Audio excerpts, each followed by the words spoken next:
The trash this time is this blonde-ass broke boy who just got fired from a Chinese Twitch TV where he managed some Pokemon's wannabe. He was like your Twitch mod, but in real life. And for a time, those e-girls incarnations were trying their best to cozy him up because he could have got them some perks in the business. But now that bro's eating dirt for breakfast, they are all cold and distant. But no worries, because the reckless system came in clutch. All he has to do is make those sly vixens who once humiliated him feel the deepest regret. But bros ain't no beta, he ain't alpha, he's Ligma balls. And noticed how everyone's changed the moment he got a lil bag. These Temu Amirus be trying their best, and bro's gotta lock in, because he has to survive against this cold redhead lunatic who's always trying to get on his wallet. This dumbass 5 IQ big boobed small brain friend of hers, and the final boss, this white hair girl that shares some genes with Rimuru Tempest, cause every time she dances on TikTok, she be dripping like a fountain. Girl's got some slime genes for real. But even with all this brutality being thrown in, my boy, he stays a reckless Sigma and keeps dodging those bullets while still bags literal 10 out of 10 models. But is this true, G? Do you believe that bros will stay true to himself, or will he lose this battle and succumb to the delicious game? Let's find out.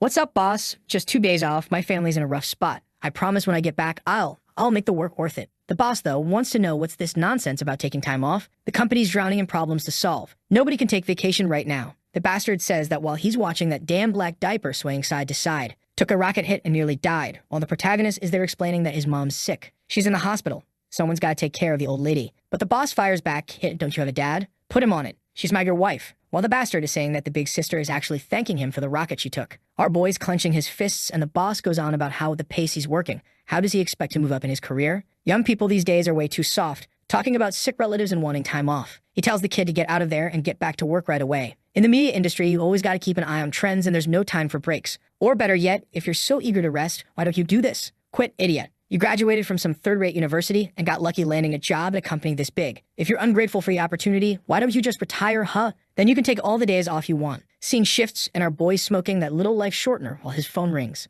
It's the dad who wants to know, "Oh, Xing Wang, kid, when are you coming back?" At the same time, the dad says that the fitness nurse shows up, telling him it's the same excuse as always. If he doesn't pay, she's going to be kicked out of there. The dad tells the boy to just say straight up if he's going to be able to send money. But the protagonist was getting ready to admit he got fired, right? So instead he tells him not to worry, that he's coming back and he'll be able to scrape together enough cash to pay those bills. But the dad's a good guy, says, "Son, if it's not all good, that's fine too. We'll ask some relatives, some friends. The insurance will help too." But Xing Wang knows that's a lie. They've already borrowed from everybody, there's nobody else left to ask. Still, they're stuck in that polite back and forth, the dad saying, "No son, you graduated, you're not going to get wrecked in life right now." The protagonist, though, checks his bank account. 50,000 Chinese money. That's basically 2 Nestle chocolate bars. And he can't believe he got fired in a situation like this. He goes into HR, and 20 minutes later, it's officially official. The boy's unemployed. He can't believe he quit in a time like this when jobs are hard to find. Yeah, maybe it was a bit crazy, but a real man doesn't take that kind of humiliation. Then the freedom system appears. Because he made a choice that goes against what the ancestors would have done, he's rewarded with 88,000 Chinese coins, around $12,000. Wang's confused, wondering what notification sound that was with that strange window popping up in front of him. The system only tells him to enjoy the money. He pulls out his phone to check his bank account, and sure enough, a deposit of 88,000 coins landed there. The system tells its master not to be scared because things are only just beginning. The silver one's thinking if he hadn't seen with his own eyes those 88,000 sitting in the account, he wouldn't have believed it. But what's this business about living in freedom? Whatever it is, he's going to find a chance to test it out. That's when the one in the really short shorts wants to know what he's thinking. Good lord, this warrior woman, Gao Wen, with maybe 2% of her body covered in clothing, a dancer on the platforms, asks if he's ready to stream. Our boy's already spraying ketchup out his nose, stammering, yeah, what? He can't even think straight, totally lost. She tells him to stop spacing out, but look at the height and the angle she's coming at him from. Since he handles marketing, she wants him to talk to the higher-ups to get more investment into her brand. The protagonist admits that online, she's the queen of dancing. Those exact ones. The only problem, and also her best trait, is that she loves to play around. I'm guessing he means with jokes, hopefully. He then apologizes and says he's not going to handle influencer business anymore. Suddenly, her expression changes, and she wants to know why, out of nowhere. The protagonist knows this sly one only ever paid him extra attention because he managed things for her. Now, though, each goes their own way, and he's done caring. But Wen steps closer and says that even if he's no longer the manager, she doesn't trust anyone else to take care of her. She's doing that, but inside she's thinking, damn it, why aren't my cute tricks working today? Meanwhile, Wang's firm. He knows this woman was just using him to profit more, and now he doesn't have to put up with it, so goodbye. But then she hits in with 2 fireballs and asks what other company he's going to, and if that means they won't be competitors anymore. Our boy's trying to keep his innocence, but it's tough. Still, he decides to motivate himself with the system's money. If it's real, there isn't a woman in the world he can't have. Not to mention, the one standing in front of him has already gone through a lot of surgery. Out of nowhere, he says the girl's nose is a little crooked. Like, why would he even say that? What a waste. That's like meat on a vegan's plate. The poor girl turns all red and immediately grabs a mirror, saying that's impossible. But weirdly enough, she comes to the conclusion that yeah, it actually does look a little crooked. And the system congratulates him for refusing to be this girl's lapdog. For daring to do that, he gets another 23,000. As soon as it drops into his account, he starts to understand what absolute freedom really means. He had to do whatever he wanted, refused to be cattle for these manipulators. That honestly scares me because I don't want the protagonist to turn into a simp, but I also don't want him to never score a goal either. For crying out loud, we're in China, kid, have some honor. Then this young one with back problems can't even stand straight, leaning as she says she hopes they can collaborate in the future. Wang's amazed that he just pointed out her flaws and she's sitting there calm, not even bothered. She then just says she hopes they'll stay friends and that if he struggles to find work, he should just message her. Like, what? Work where? Wang doesn't get it. She flipped the whole game. She actually seems like she's not such a bad person. Then she says, since it's like that, he's going to buy her dinner. And since it's his farewell day, it's not going to be some cheap place. She gets a little shy and he says he's already packed his stuff. Goodbye, girl, we're hitting the streets. Before, riding in Uber was luxury for him. But now he's getting picked up in a BMW. He's blown away. On those rich people apps, the car shows up in 3 minutes. The driver tells him to hop in, and the system congratulates the boy for spending big without having much, calling him reckless, and rewards him with another 50,000. Our boy then asks to stop the pancake shop, and boom, they're there. He steps out, and the old lady recognizes him. Oh, my boy, you want the usual hot pancake without egg and sausage, because you're pretty poor. But he tells her to chill. Today the champ wants egg and sausage. My God, what is this guy ordering in the streets? No way is there some apocalypse I don't know about. Everyone's shocked that he's buying a pancake right there. And he's standing proud with his hands in his pockets while the crowd's like, damn, he's the man. The system throws in another 20,000. Lord Almighty, this world's messed up. I don't want to be part of this universe. Or maybe I do, because the perks keep rolling in. To top it off, he celebrates, saying next time he wants 5 eggs. Doesn't say another word. Shoves it all down, tosses the trash, and now we're in front of the K-18. Suddenly it hits him. He could have eaten there, right? Would have been better. Plus, he's got to get ready for dinner with Wen. Walking past the shops, he can afford to look like a beggar every day, when suddenly he comes across Hachibi, apparently a knockoff Adidas, but doesn't even look fake. He's feeling bold, decides to check around, and finds a Louis Vuitton. Inside, only healthy-looking staff, but as soon as he walks in, they size him up. Messy hair, baggy clothes, old phone, bargain bin shirt, worn-out shoes. Damn, they clock all that in one glance? Not even ChatGPT could spot all that so fast. And he notices, hey, are you girls really gonna ignore me like I'm not even here? They pretend he doesn't exist, and he realizes he's being humiliated. So he says, man, I'm tired from work today. Came to spend about 150,000, but since no one wants to serve me, I'll just head to Hermes. The second money gets mentioned, the girls multiply like rabbits, all eager to know what he wants to buy. In that moment, the protagonist sees it clearly.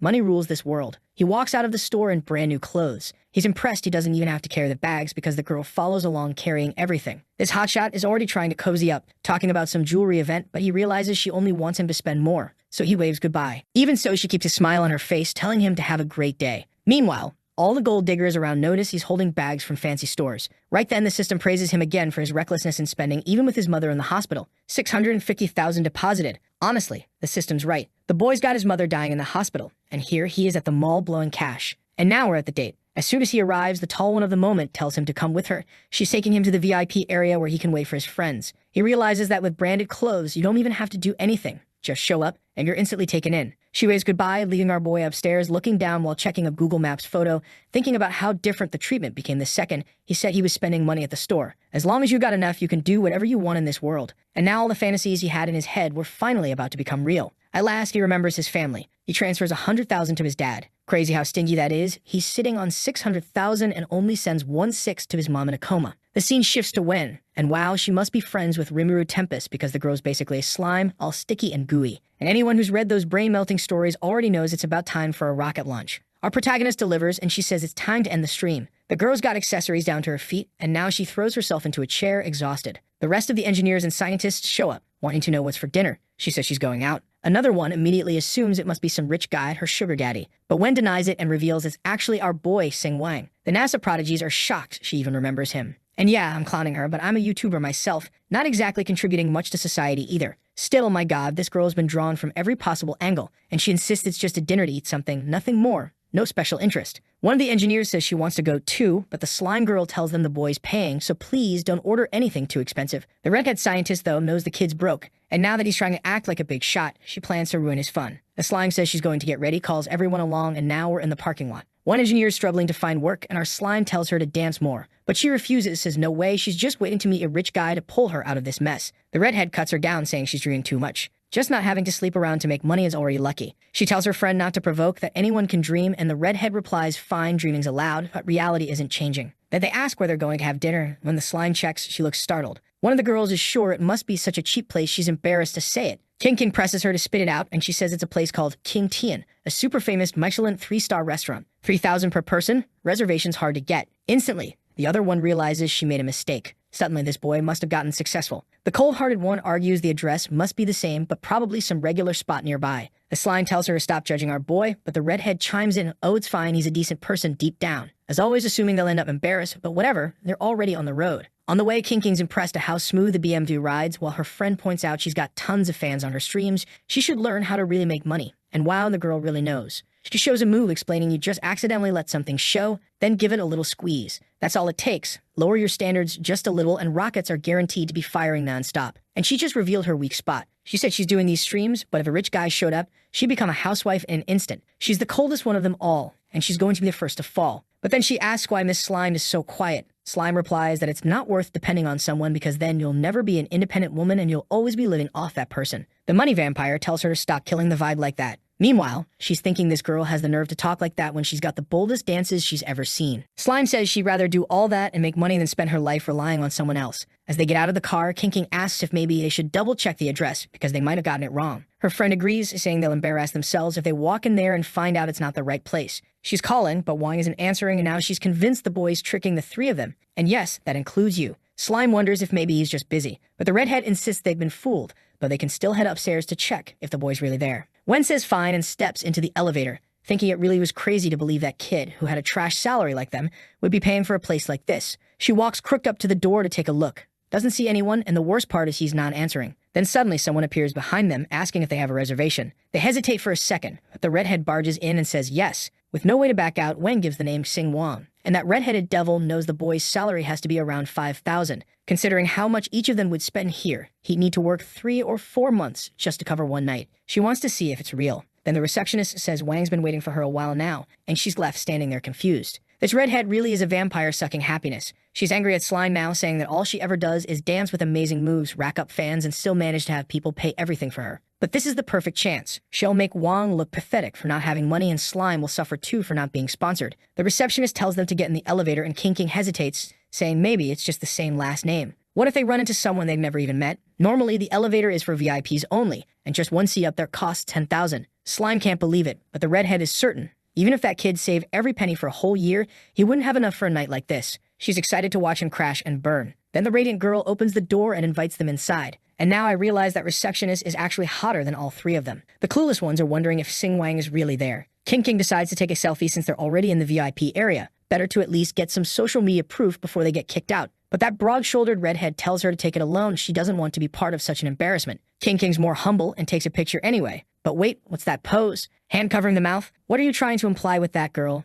Damn. The redhead starts demanding to know where the boy is, saying they're already embarrassing themselves. Meanwhile, the gorgeous receptionist knocks on the door, telling him his guests have arrived. Slime whispers that maybe they should just leave since clearly they got carried away thinking he'd be there. When the redhead's convinced the boy isn't coming, the legend shows up. That's right, it's the guy who won't spend a dime on his dying mother in the hospital, but will blow money on 3 hot girls at a restaurant. That's one of the bold ones. He says he woke up to their calls and asks, were you missing me or something? Right then, he turns to the hot receptionist and tells her to start serving everything. The girls are comparing the amazing before and after. Yeah, he opened up the jacket in the middle like it was a secret. And apparently it really was, because one of them is already about to faint, her hips even trembling. King comments that Wang was wearing all sorts of branded clothes. Just that little jacket alone cost 40,000 yuan, half of what he sent to his mom in the hospital. I'll be remembering that forever. The redhead recognizes everything as Louis Vuitton. Where the hell did this guy get stuff like that? Slime latches onto him, saying they took too long, while our boy says hi to Xiao King. He turns and asks, who's this clown here? All awkward, she says. My name is Qin Xinyu. Oh, okay, without the TikTok filter, you look pretty different. Dan roasted her on the spot. She tries to play it off, says the makeup's a bit light, but she's definitely biting her tongue. Slime explains they're just some work friends and didn't think it'd be a problem. Before he can say anything else, copy-paste. Servers are coming in, carrying all the dishes. The buffet spread is top quality, and the girls start wondering how Xing Wang is paying for all this. Right away, King guesses he must be some secret rich kid pretending to be just a normal worker. But Slime, already starting her Rimuru Tempest transformation, says she has no idea. The protagonist, though, is disappointed with the slimy meat, saying it doesn't whet his appetite at all. King just wants to take a picture, and he says, all right, go ahead, girl. Flash goes off, while the redhead questions if Slime lied to them and already knew about this. She insists she had no clue. Even though she'd known Wang before, he only ever really talked when posting stuff for the streams. Then she remembers one time he took a taxi and wonders if he was actually some low-profile second-generation rich kid. Maybe he just doesn't like women paying for him and had no choice but to reveal he's got money. The protagonist glances back and asks if they got anything more normal. He just wants to fill up. Humble King praises him, saying rich people food always leaves you hungry, so it's good he'll order something decent. The server, though, offers truffle steak with roast salmon, liver with pineapple from the guts of some Alaskan lizard steak. Who even knows what that is? The protagonist says just hearing the name already kills his appetite. Can't they just give him a steak? Some meat, sliced in the middle,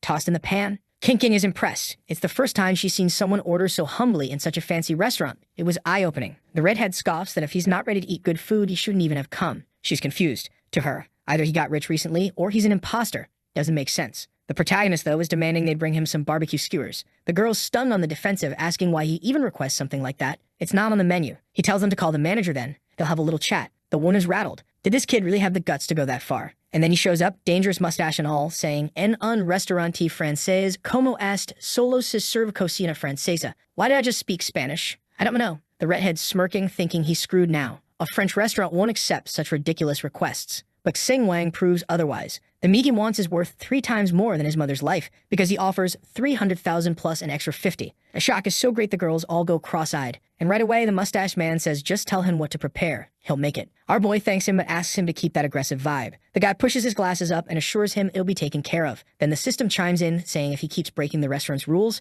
he'll earn 500,000. So he turns to the best food on the table and says that a restaurant is a place to eat, relax, and stay at ease. King agrees, thinking it's much better to eat good food and actually fill up. Right then, the copy-paste servers come in with the barbecue skewers he ordered. The girl is confused. With money, you can really force everyone to do whatever you want. She even decides to take a photo. It's unbelievable that she's eating kebabs and skewers like this in a Michelin-star restaurant. The protagonist calls the 3 dishes over, asking who's ready to stuff their bellies. Not long after, everything's devoured and he wipes his mouth, excusing himself because he needs to go to the bathroom. As soon as he leaves, the girls are already whispering that just the boy's outfit was 1.5 times more valuable than his mother's life. For someone like that working at their company, he should have liked Dear Slime. But she replies she's not that charming. You must have lost it after getting fired. King says that's impossible. He's clearly a second-generation rich kid who decided to experience more of life. Right away, the vampire asks if Slime has tried to make a move on him. King admits that if a guy with all that money ever did something like that, her heart wouldn't be able to take it. Meanwhile, the artist's pencil is being guided, sketching a nice swoosh on the girl's backside, while she comments that Slime is way too calm for a situation like this. She must be hiding something from her friends. Slime says she's going crazy, that she had no clue about any of this. On top of that, she doesn't even have feelings for the boy. She's never had any private interaction with him, and had no idea he was this wealthy. To her, he was just a modest worker at the company, sometimes even doing overtime. He seemed like a dedicated person, so she never imagined it. That's when the vampire Xinyu says that nowadays a lot of guys max out credit cards just to keep up a fake image. Maybe he's the opposite, pretending to be humble but actually loaded. King admits that makes sense, but there's no way to be sure. Of course, the vampire insists it's easy to test how rich he really is. Slime pushes back, saying she's being way too intrusive. He's already covering this ridiculously luxurious place, so there's no reason to push further. But Xinyu, with her trademark slay smile, tells Slime to stop being so naive. She shouldn't underestimate the value they have. As popular streamers, plenty of men would want to spend on them. What Slime doesn't realize is that she's being emotionally manipulated by Juan, pretending to be broke just to trap her in this setup where he looks like an honest guy. Damn, this girl's playing 4-dimensional chess all by herself. Wen says it's fine, she has no interest in starting anything romantic. But for her favorite angle, Xinyu says they just need to follow her lead and not worry. Next scene, the 3 of them are in the parking lot, and Wen's a little concerned. What if this lunatic tries something crazy with Wang? King, being straightforward, asks if the boy has a girlfriend. He answers in the cringiest way possible. No, he's been single since birth. Genuinely a lone wolf in the romance department. The girl looks a little puzzled, and he explains that he was always focused on his career, so he never had much time to bother with dating. The blonde starts imagining him lying down serving some girl, though she doesn't even get what that means, since the translation was trash. And with that, the sleeve vampire leans into the car, saying she knows a place with the perfect vibe to grab some drinks. With an invitation like that, Wang just accepts, and they're on the road. Slime stays quiet while Xing Wang's already thinking about stacking up enough money to start his own media company. Considering how much he knows about this field, it's not hard to believe he could actually succeed. On top of that, he could gain access to celebrities. And yeah, I know exactly what kind of access you're after, you sneaky bastard. As soon as they park the car, Xinyu warns that prices there are pretty exorbitant, so he'd better be careful. If she ends up drinking too much, he won't mind, right? The blonde jumps in to answer for our boy, saying no, she can drink whenever she wants. Hold on, that's his line to answer. Right then, our boy spots another clown walking by with 2 girls on his arms. He's excited because if this place really is full of celebrities, he's eager to meet some of them for the media company he's already planning in his head. I thought it was a nightclub, but turns out it's actually a basketball court, with everyone practicing moves on the balls. Meanwhile, the Fantastic Four are hanging off to the side, and our boy's at zero. The freeloader instantly orders a margarita, and the other two follow her lead. The redhead leans in to ask what our boy wants, eager to expose how broke he really is. He brushes it off, looking disinterested, and she presses again, asking what he's going to order. He says anything's fine, he doesn't really care. So she orders some iced tea from an island he's never heard of, basically a ridiculously strong cocktail. Her friend's shocked, but she plays it off innocently, saying, "It's a bar, let's drink." The beat drops, everyone's dancing, and Sung Jinwoo's in the middle of the dance floor. What the hell? Get out of there, Sung Jinwoo. Go back to your dungeons. Another girl remarks that the place is crazy expensive, but worth it. Oily Slime tells her friend to know when to stop, but the vampire's itching to expose the boy, saying if he wants to act like a rich guy, then he has to pay like one. She keeps calling for him, but he's scanning the crowd, interested in finding future business partners. She's pissed that he's ignoring her. He finally turns, unfazed, asking if she called him. She says he seems distracted and suggests they play the dice game. He doesn't know it and asks how it works. She throws on a little security guard hat and explains that it's simple, but she'll make it more fun. Whoever loses has to take off a piece of clothing. Girl, are you serious? You forget you're in a public place? The protagonist just chuckles, stands up, and says he knows full well she's a pro at that game. She must have forgotten he managed a big chunk of the company, and clearly she's trying to use him to squeeze out money or make him look like a fool. That hits her hard, leaving her shaking, not knowing which way to fall. He tells her she must be thinking there's no way a kid who made only $5,000 a month could have any real money. Up until now, he let things slide because he didn't want her to embarrass herself too badly. The system congratulates our boy for refusing to be her lapdog and exposing her schemes without mercy. Then the protagonist reveals he's not from a rich family. She immediately jumps in celebrating, saying she knew it from the start, he was faking it all along. He shuts her down, telling her to stay quiet. He's not finished yet. He says he might not come from wealth, but he has enough money. And since she wants to play this dice game, here's $300,000 on the table. Walk out of here without a single piece of clothing left. What a gift to the community. 3 times the value of his mother's life just to see this one stripped down. Truly a family man. Now she's blushing, insisting he's exaggerating. Slime tells him to calm down, she was just joking. Like Sinu doesn't have limits. She says there's no way he actually has 300,000. Right then, the protagonist shouts that anyone who wants can grab all the drinks from the bar because there's 300,000 credit on his card for everyone. Right away, the guy approves and he throws his thumb up while everyone celebrates, tossing bottles in the air and saying they never expected such a kind touch from a gentle stranger. Hold on. What's going on, guys? Calm down. The system then congratulates our boy with 6, 6, 6, 6, 6. 6, while the other one is in disbelief that he really spent 300,000. He walks past the one with the red light on her forehead, telling her she'd better calm down and start respecting him more, even if he used to be poor. And there's a lesson in it for her too. Anyone who spends too much time staring at someone else's wallet ends up humiliated by money. My God, it's Socrates in the nightclub. What's happening here? He sits back down while she lowers her head, shaken. It rattled her. King King even notices that her friend's foundation was rocked, and the girl stands up saying she's got things to do. She's leaving tonight. Tears running, stomping off, while our boy decides that now it's finally time to play the dice game. But this world doesn't allow a single second of peace. Another redhead shows up to stir trouble, saying that Gao, our dear slime, must have had a bad live stream and came here to cry. Gao turns and answers that she's off the clock. If they want to talk about that, they'll do it later. What the hell? The girl walks up slapping her,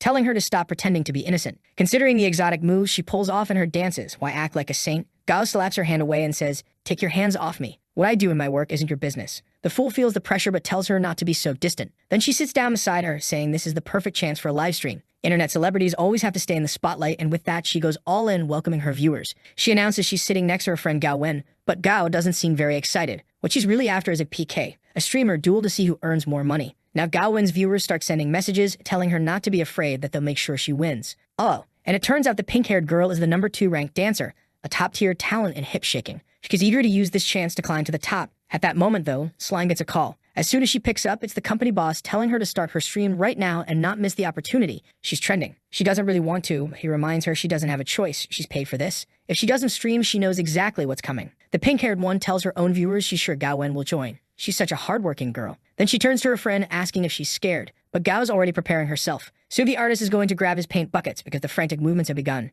And by the looks of it, the pink-haired one is getting showered with rockets while poor Gao Wen, drunk and shaken, is moving all clumsy. Everyone's wondering if she uses special effects in her studio, because right here at the party, she looks like she's running on empty. In the comments, plenty of people already know that poor Gao Wen streamed all day, shaking her hips side to side, and now she's exhausted. Our protagonist notices they're playing dirty with the girl, and a gentleman like him can't let her suffer. Boom! Rockets land, leaving her all slimed up. She's melting there, thanking her big brother, when suddenly 4, 5, 6 more hit. She keeps thanking while the pink-haired girl stops her dance in disbelief, demanding to know who this big brother Is that sending so much? Her viewers are desperate to find out who this person is investing all that money. Slime keeps smiling oily thanks at the viewers, but inside she's already thinking this is going overboard. Who is this lunatic who just donated 10 times the amount it would cost to save his mother in the hospital? I said it was the protagonist, but honestly, I'm not even sure. But he's there in the background asking if there's any reason to keep this going. Ah, no, it really was him. For spending without any kind of intention, he gets another 5 million. King says it doesn't make sense. Probably some kid stole his dad's phone and accidentally hit the button. But look at him standing proud. Now that he's received another 5 million, another shower comes pouring down. Tempest is begging him to take it easy because this won't stop and the girl's about to collapse. Meanwhile, one of the gangsters, maybe even our boy's boss, shows up. That's right, at the beginning he was donating to some girl. Couldn't have been her. He's trying to flip the game, launching his own rocket shower.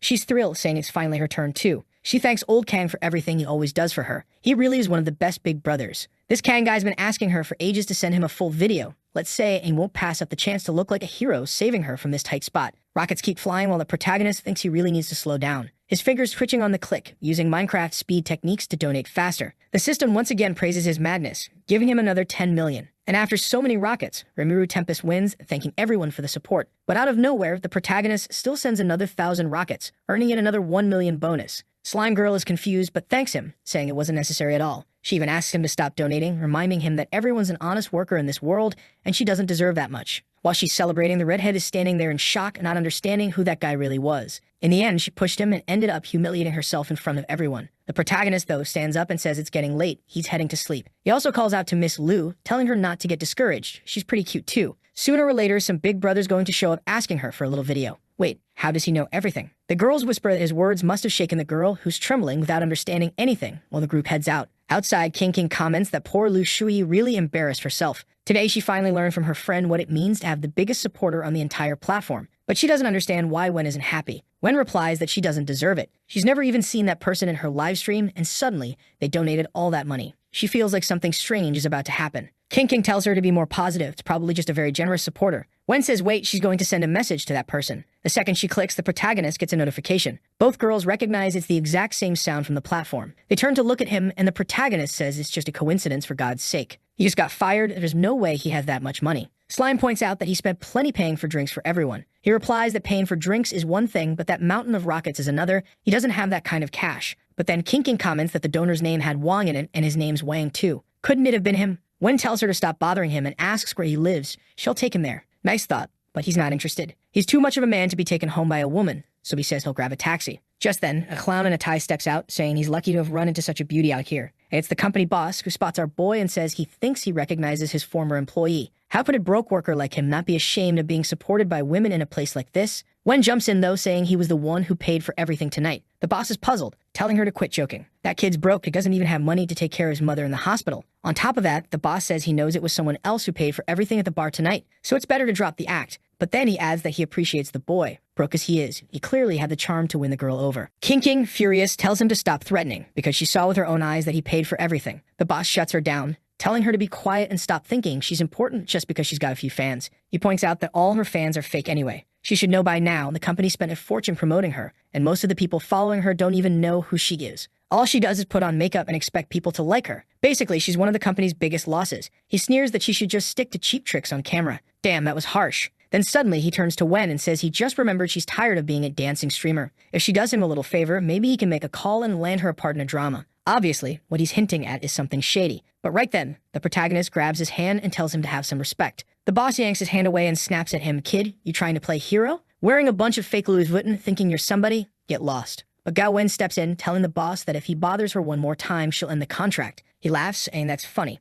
As far as he knows, she signed for 5 years and still has more than a year left. If she quits now, she'll have to pay 10 million. She replies that just today she earned more than enough, so of course she can pay it. Out of nowhere, the boss insults her, saying that in ancient times she'd have been called a courtesan. What she's selling isn't art, it's just an image, so she should stop pretending to be pure. He steps closer, saying that even if she tries to leave by paying, they won't let her. They made her famous, so now she'll work for them forever. That's when the protagonist steps forward, declaring that if she can't leave, he'll buy all of Myomio Media himself. Then it won't be her who leaves, but the boss instead. The man is confused, not sure what this blonde kid is talking about. Fed up with the nonsense, he pats him on the shoulder and says, fine. He'll be waiting for the day this kid ever buys a company. Then he storms off in anger, muttering that the brat really tried to act tough in front of him. Meanwhile, King is devastated, realizing all her fans were bots. She's picturing one of those Chinese farm factories where a single guy has 750 phones in the same room. She feels crushed, but Wen takes her hand and tells her to calm down, reminding her that even if she only does makeup, plenty of guys still donate a lot. She doesn't need to humiliate herself for this company. As she comforts her friend, Sing-Wang is just watching. Wen thanks him, then turns to King, telling her not to be too upset.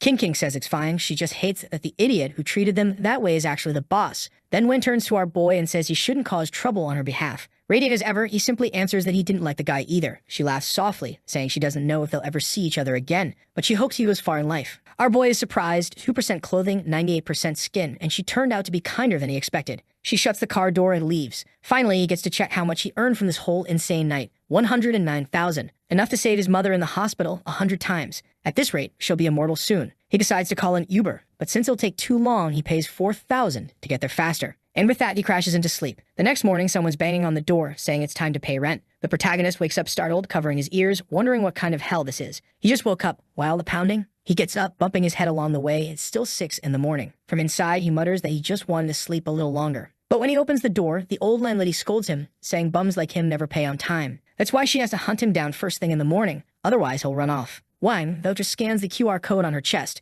pays a full year in advance, and instantly 10,000 lands in her account. She tries to stay calm, asking herself how this broke school kid suddenly paid it all. Inside, she's about to explode with joy, but on the outside, she mutters there's another 400 in fees. He tells her that extras so she won't bother him for a year and slams the door in her face. He throws himself back onto the bed for a few more hours of sleep. Meanwhile, his buddy downstairs is wondering if his brother hit the lottery. What happened for him to start flexing like this all of a sudden? Our boy then gets a notification. For not putting up with that woman's humiliation, he's awarded a villa in Swan Bay. Out of nowhere, a key materializes in his hand. His buddy notices, staring, thinking, what's going on? Did this kid just turn into a cheater? The protagonist bolts up, tumbles out of bed, and his buddy asks where he's rushing off to. Our boy shoots out like a bullet. His friend yells, "Hey kid, your luggage." But the protagonist calls back that none of that is necessary. Meanwhile, the least loved mother in all of Manhwa is lying there in her hospital bed. The father says Sing-Wang sent 100,000, claiming he got a nice salary from a new job. Strange. The mother asks him not to be doing anything illegal just to cover her treatment, but the father insists it's impossible. He's too kind of a boy. Just then, Banana Head opens the door to ask how she's feeling. The mother says it was just a sudden illness, a problem with her organs from surgery, and she'll be fine. She's the optimistic one. The father's right by her side, so there's no reason for the protagonist to worry. Just grab her an apple. But the father's already got one and snaps, "Kid, what are you doing here? Get back to warming up for work before you get fired." The protagonist shoots back, "I quit." Both of them jump in shock, but immediately speedrun the perfect supportive family routine, placing their hands on his shoulders and telling him he's so talented he'll find something better soon. The protagonist, soft-hearted, thinks to himself that this family really is his safe harbor. He then asks if the father paid the hospital bills. The father rests a hand on his shoulder and tells him not to worry. He just borrowed the money. Before long, collectors will come cut off his head and toss it in the river, but hey, no problem. Keep spending at the club, son. Of course, he doesn't actually say that, but the protagonist wants to know exactly who he borrowed from. And maybe it's true, because the father says it was from some relatives. The protagonist presses, asking if it wasn't from that uncle and aunt. Before the father can reply, he cuts him off, demanding he pay those two back immediately. The father tells him not to worry, that he'll handle it soon, and begs him not to do anything too risky. The mother starts crying, saying her illness is ruining their lives. He works so hard, and now he's also stuck paying her hospital bills. She should be grateful they're not in the United States. They're not even the system would cover these medical costs. The protagonist reassures her not to worry, that everything's fine. His new job is paying well, and that 100,000 was nothing. On top of that, he'll bring in the best doctors to take care of her, so she doesn't need to stress. And finally, he decides he's going to take care of that business with the uncle they borrowed money from, because it's never good to owe that man any favors. Outside, he hops on a motorcycle taxi and wonders why the thing wobbles so much. He remembers hearing they were supposed to fix up the roads, so why are they such a disaster? Looks like whether it's China, Brazil, or the US, politics is always the same. The buff old driver says they did fix them, but it ended up worse than before. Turns out whoever got the contract had shady dealings with the officials, and this was the result of them trying to cut corners. Sing-Wang just thinks to himself that there really are no laws in this world. In poor neighborhoods, it's always the people who get screwed when it comes to politics. He arrives in front of a giant mansion, and at first I thought it was the one he'd been given. But no, it belonged to those relatives. Sing-Wang reflects that if those bastards hadn't stolen all the family's money as compensation during the family split, they never would have had wealth like this. He knocks on the door, and wow, the money was well invested. They fed the girl right. The artist looks at the design and thinks she looks too ordinary. Let me erase a piece of her pants. There, now she's perfect. The protagonist wants to know what she was doing in his uncle's house. The girl's like heavy artillery. What's with those headlights pointing in every direction? Turns out this is the uncle's second house, and he sends word asking what Wang's doing there. The girl, off balance, doesn't know how to answer. Then the fake chat of the story appears, making it pretty obvious what she's really doing there. Sing-Wang ignores the couple and demands to know where his uncle is. He's there to pay the debt. The painted-up girl wonders why Wang is so cold. Does he still think about her? Take this slap on the tambourine girl, and the guy tells her to stop staring at every man because soon enough she'll be his wife. What a bastard, living the good life. Protagonist, humiliate him please, I can only envy one person at a time, not two. And she does exactly what I love most, she humiliates him, saying she was only observing how pathetic he looks in those filthy, brandless clothes, writing about coming to pay a bill. The future couple thanks her, saying that's exactly what he likes, and honestly, I like it too, because their downfall is going to be glorious. Our boy steps into the living room where a bald uncle greets him, saying this is his grandson working in the city now. The thinning hair trio comments that people working in the city make good money. The farmer on the right says he heard old Hu's daughter also works in the city and makes more than $100,000 a month. Young man, you must be earning well too, right? But the future couple cuts in, saying this mule works all month just to earn $100,000. Even folks raising pigs on a farm make about the same. He slaps a hand on Wang's shoulder and says out of that $5,000, there's probably nothing left over. Yeah, he's a bastard, but that was a pretty sharp social critique. There's nothing left for the kid to even pay his bills. But Sing Wang interrupts, saying he didn't come for chatter. He's just here to pay debts. The uncle says, take it easy, boy, I'll charge interest either way. No rush, your family's already struggling. The protagonist replies they don't need that, but the uncle insists. Don't be so polite, you work hard, take care of your family. Wang pushes back, listen you bald bastard, I came to pay. The uncle stays focused on his game, saying you've got to enjoy these moments. But if Wang really wants to settle it now, then make the transfer. The future couple hands over the ledger, saying he can't stand seeing the uncle so angry. His blood's going to get thicker than water, and soon enough he'll explode. The bald man says this kid's making a joke out of paying debts, but a second later, a transfer of $51,000 goes through. $50,000 plus $1,000 in interest. That's what the uncle was going to charge. The uncle looks at it, trembling all over, and immediately demands to know where the kid got that kind of money. Our boy turns and tells him to calm down, saying his father works in the city. But the future couple cuts in, saying his family is just embarrassing themselves like this. Yesterday they were begging for $50,000, and now he suddenly pulled out $51,000. He must be up to something shady. And now it's clear why that girl's pants are ripped.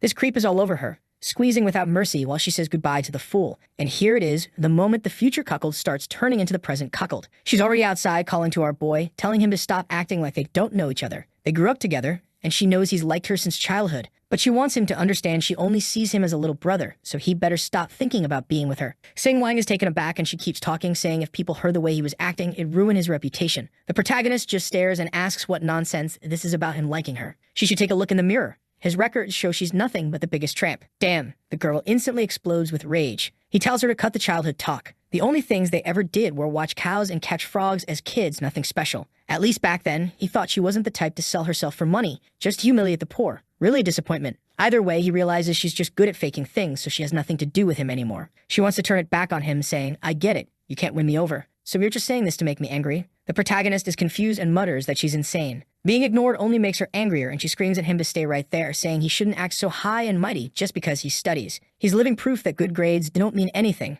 He's a failure in life. She says outright she doesn't like poor guys and loves the rich. That's why she's living in a 100-meter house with the best food around. She throws in his face that yesterday the hospital bills were $50,000 or $100,000 and he couldn't even pay. He's a pathetic, broke loser. Sing Wang's patience is gone and he just asks if she said enough. He tells her it's pathetic. She's like a frog stuck at the bottom of a well, seeing a tiny patch of sky and thinking she's something special. Not even the city girls he's met were this stupid and delusional. The girl's about to snap, ready to slap him, but he just steps back. He says he might not have that much money, and he might not be as charming as her future cuckold, but at least he doesn't have to depend on rich people to take care of him. She should stop trying to humiliate him and take a look in the mirror instead. The system chimes in, saying that because he's breaking her down emotionally and mentally, an apartment will soon be unlocked. The protagonist confused about that, but grabs her hand and says the two of them should stay trapped together in this house, hurting each other, since neither of them is any good anyway. Brutal. He shoved her down hard, goodbye to both of them. Later, while he's walking down the street, bam, a car wheel splashes through mud, soaking him. Come on, protagonist. Seriously, pull out the Song Jinwoo system, grab this guy by the neck, drag him out of the car, toss him into a portal where nobody will find the body, and the bastard still has the nerve to offer him a job carrying cement and bricks. Sing Wang just replies that time is fair with everyone. At a nearby construction site, one of the workers tells him he can come back any time. Our boy thanks him, and the system congratulates him for investing in the people around him. I think back when he fought with a redhead. That's when he got those buildings under construction, and now the system is praising him, saying he only needs to do good for the people of this city, and he'll receive even more. He doesn't really get it, thinking that soon enough the whole world will belong to him. Now we're back at the hospital, and he's brought another apple for his mother. The doctor comes in, saying the surgery was a success, her vitals are stable, and she can go home. Sing Wang thinks that's insane. She just had surgery and is still recovering. It makes no sense. They should run more tests. but the shady-looking doctor says her discharge has already been processed and tells the nurse to help her pack up. The protagonist demands to know what he means by that, while his mother warns him to be careful. The doctor insists everything's fine, asking if he doesn't understand she survived, so they should move her out before she keeps draining the hospital's resources. Unbelievable. The protagonist slams the table, pulling out a knife, and the doctor thinks he's about to attack, but he only uses it to slice the apple. The doctor calls him crazy and says he's calling security. His mother tells him they should just go home and not cause trouble. She's comfortable enough. But our boy refuses. She just had surgery and her wounds haven't even healed yet. The doctor argues that the mother understands everything and a good son should obey her. Then he orders the nurses to strip away her poor clothes, saying they bring bad luck. The protagonist's blood is boiling, ready to kill this bastard. He tells his mother to eat the apple and that throwing it away would be a waste, but promises he'll take care of this soon. She begs him not to fight, reminding him these people are ordinary folks. They can't be beaten. But he assures her she doesn't need to worry, he won't use force. Meanwhile, the doctor is on the phone saying, everything's ready for your friend's wife. Bring her in. If she wants to stay 100 days, she can. It takes that long for bones to heal. And who's on the other end? The future cuckold, praising Dr. Lei for being so quick. The doctor says, of course, they needed to kick out Xing Wang's poor family since they couldn't compare to true generosity. While this family dragged their feet for half a month just to pay, the other side had already advanced everything. The future cuckold, still nameless though the title suits him, says that idiot Xing Wang thinks he can cause trouble for him, but now he'll be taught a lesson. The doctor, holding the paperwork, thinks the kid actually knows how to do business. The protagonist sees it all and decides that if they want to play with money, then he'll play too. So in the hospital director's office, someone knocks and our boy walks in. He introduces himself as just another patient, and the old man tells him to head to reception, grab a form, and get registered. But Wang explains he's there to discuss donating an apartment building to the hospital. The old man blinks, confused, ready to send him away, until he asks him to repeat that. What's this about construction and how much does it cost?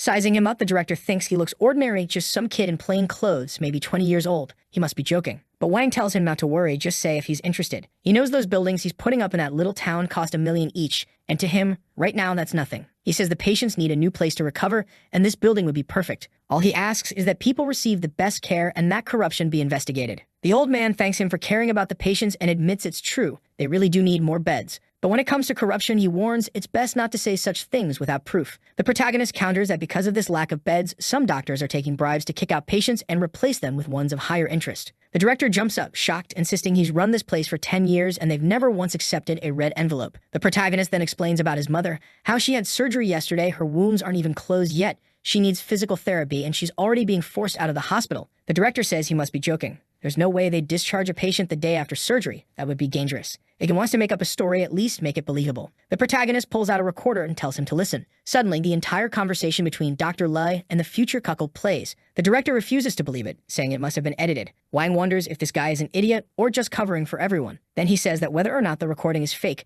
the building he wants to donate is real. Right away, he calls the engineers from Kang City and asks about Unit 1, then says he wants to build another next to it to serve as a hospital wing. He even requests that a representative be sent to the hospital immediately, since this will be their gift. The old man thinks the kid really loves to pretend. Wang tells him to have a little patience. Sometimes a building really can fall from the sky. Just give it a few minutes. Surely that's worth the value of a whole building. Dr. Lai, skeptical, takes out his phone. After all, he knows everyone in this city. But when he hears the voice on the other end, he freezes. It really is Engineer Kang, one of the most respected names in the region, saying the hospital is lucky to receive such a donation. The director is suddenly excited, nodding, saying he understands, thanking him while thinking he never imagined a boy like this was hiding in plain sight. A moment later, our boy asks if he has the means to donate a building. Why would he bother making a fake recording? The director still says one recording isn't enough. Wang answers, then how about two? He stands and declares that if they want to earn this building, all they need to do is remove the doctors who treat ordinary patients without honesty. The old man agrees but asks for his name. Wang replies that he's just a common boy from a farmer's family, and his name doesn't matter. But if he really needs a name, then write it down as the messenger of justice. He leaves, and in the director's memory, the man picks up the phone, demanding a list of all patients who had surgery and were discharged. A while later, a nurse calls for Dr. Lai. In the very next second, he's on his knees, begging for forgiveness, pleading that he can't lose his job. He has children and a family to support. But the director tells him that when he was destroying other families, he didn't think about that, did he? A doctor without ethics is a disgrace to the hospital and has no place there. Justice served, cut to the house of Hang Dakai the next day. And what a bastard, look at that cushy life, sitting in a chair with his feet being massaged by some enormous terrifying thing. Never in my life would I want something like that. It'd only cause problems. And right then someone barges in to ruin this fool's comfortable life, saying the bastard claimed he had connections, but now his wife has been kicked out of the hospital, tossed out like a dog. He jumps up, splashes water on the poor woman, panicked, insisting there must be some mistake. He'll call his big brother and everything will be fixed. But Dr. Lai isn't answering at all, and Dakai is left wondering what the hell is going on. Back at the protagonist's house, he twists the old saying into something new. If you can't go to the hospital, then the hospital will come to you. His mother thinks it's madness, bringing all these caretakers and medical equipment into the house. It must be expensive. But he tells her not to worry, everything has been covered. Dr. Lai was removed from his conduct,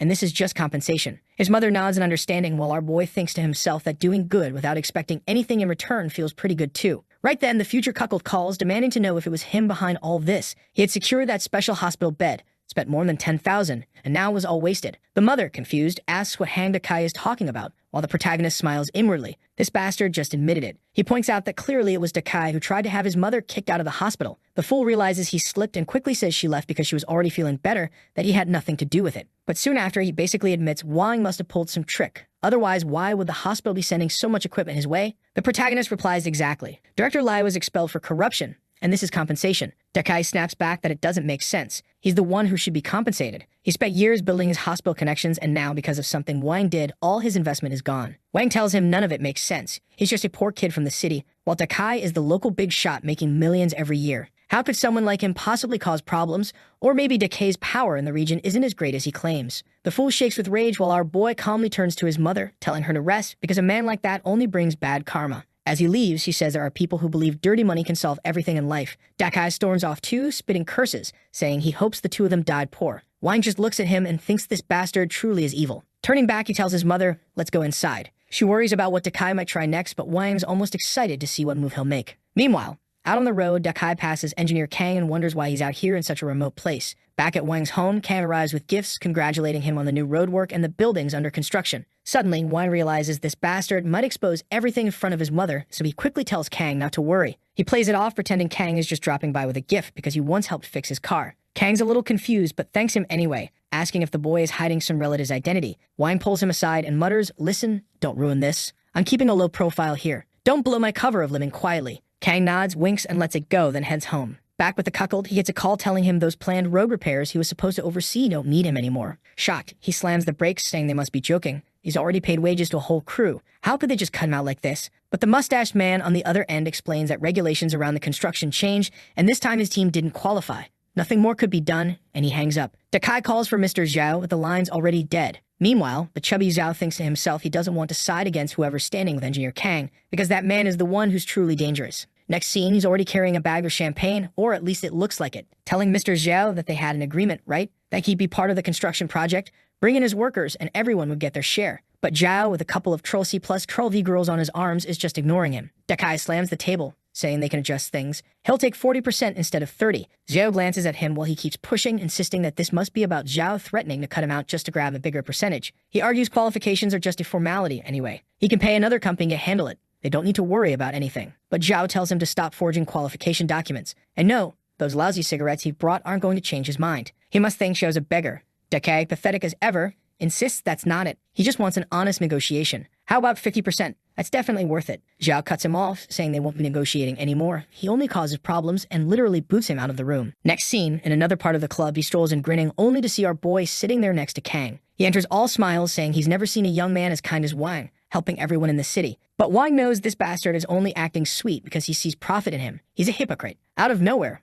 Wang shifts his tone. He says he's no noble kid and he's not interested in this failing town. It's just that his parents are getting older and struggling to walk, so he decided to improve the roads a bit. Then he asks, Mr. Zhao, these roads won't deteriorate in less than a year, will they? The man, caught off guard, insists no, they only use quality materials. He quickly adds that there's no need to worry. They'll meet his expectations. Our boy thanks him, saying he hopes not to be disappointed. Zhao, rattled, swears again they'll meet his standards. Looks like Wang was putting on the act of a shadowy gangster, and now Zhou's scared stiff of messing up. The system praises Wang for the way he handled it, spending little but still ensuring everything gets done. He really stuck to his principles, and Wang thinks everything is building up to the perfect day. Something big is coming. Meanwhile, back at the uncle's house, the girl, soon to be the protagonist's housemaid, is yelling at Dakai, calling him a failure who just sits on the couch fiddling with his phone, not even washing a single dish. If she'd known he'd be such a loser, she would have chosen Xingwan. At least he's in the city and actually has a job. Although the horns are starting to itch, his cuckold crown is on the way. He demands she repeat it. She beats her chest, shouting that he really is useless. Even with the bird in hand, he let it fly away. He's worthless. If she'd had the chance, she would have gotten on her knees for Mr. Zhao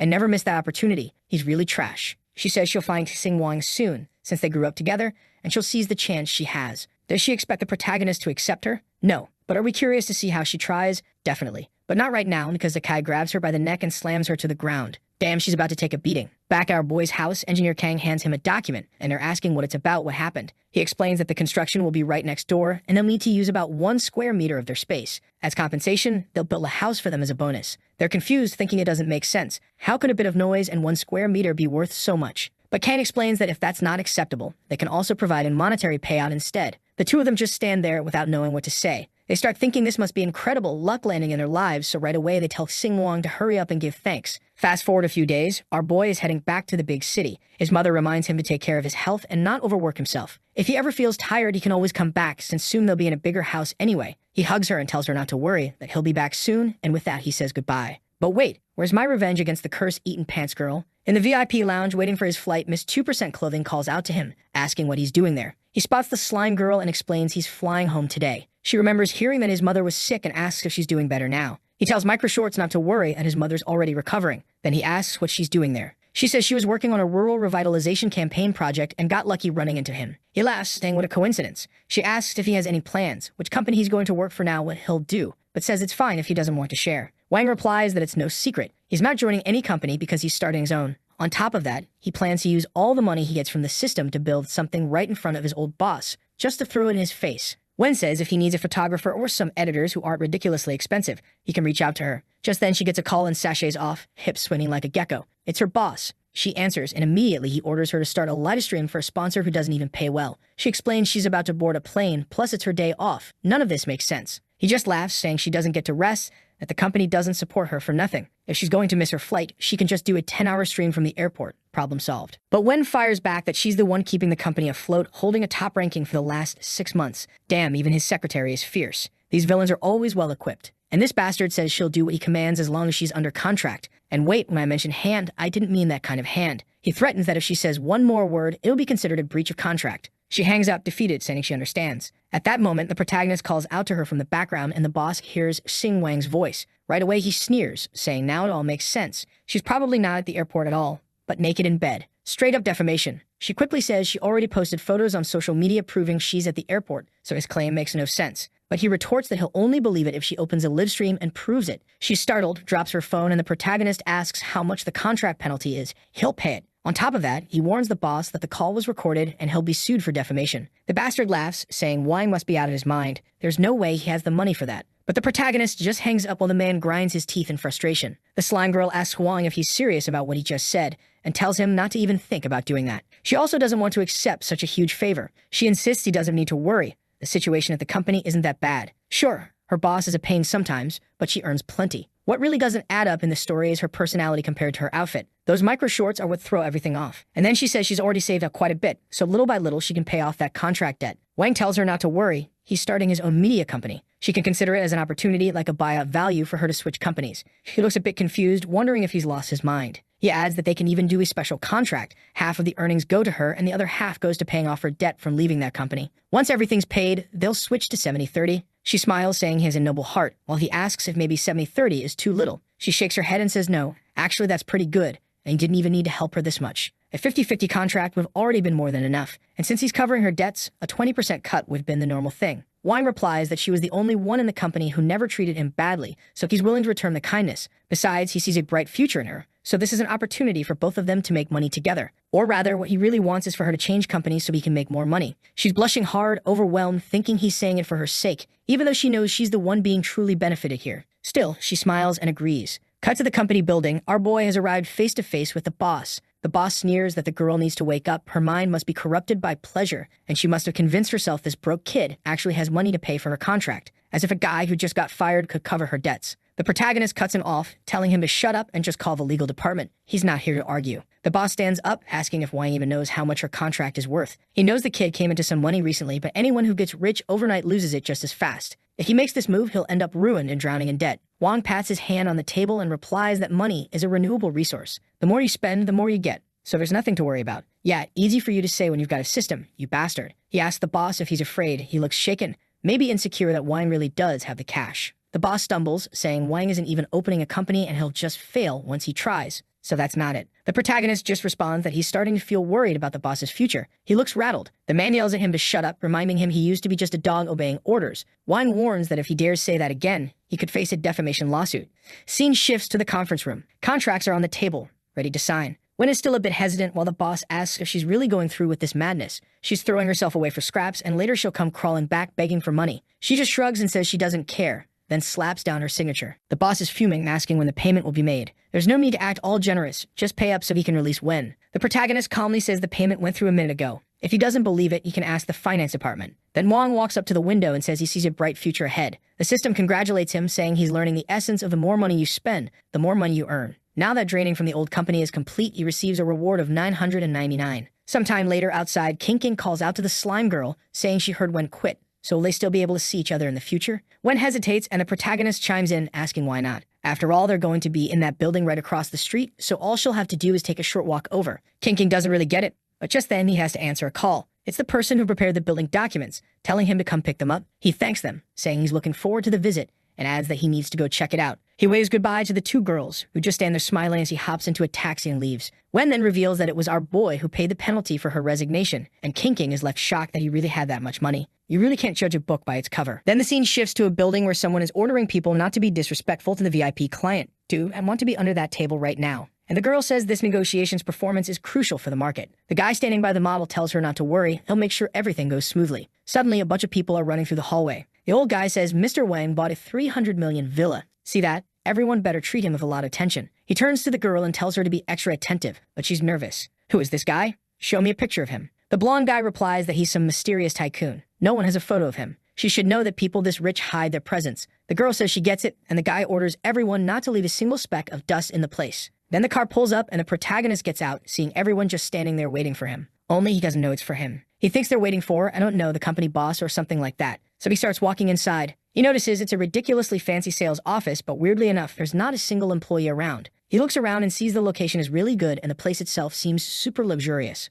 Then the girl shows up asking what kind of house he's interested in. She can show him around, but the manager storms in. Oh, Irene, you idiot. Get over here. Didn't I tell you not to let anyone in? Why'd you let this broke guy walk inside? She tries to explain he's still a customer, but he cuts her off, telling her to shut up because the VIP client is about to arrive and they'll look like fools with this broke guy standing there. She thinks that doesn't make sense. They should have just closed the store or put up a sign then. The guy just tells her to leave it to him, that he'll handle this. He knows this kid can't possibly have money to spend. So what's he doing here? Making the place look bad. Right away, he starts talking trash at the protagonist. Some people don't know their own worth. This place is for buying, not just standing around staring forever. The protagonist, a little confused, asks if he's talking to him. The guy ignores him completely and tells Irene to clean where the protagonist just stepped because it's making the place dirty. Why, however, answers back, saying how's he supposed to know if the stuff here is good or not if they won't even let him take a look. The guy snaps that he'll be blunt, then asks what a kid wearing 200 yuan clothes thinks he's doing, coming in here like he's going to buy something. The protagonist answers that the people running this place clearly aren't very good at negotiating if they judge others just by appearances. The guy tells him to screw off, and he's just mad because he can't afford anything. The protagonist says fine and pulls out his phone. At that moment, someone calls asking if the protagonist has arrived at the sales office.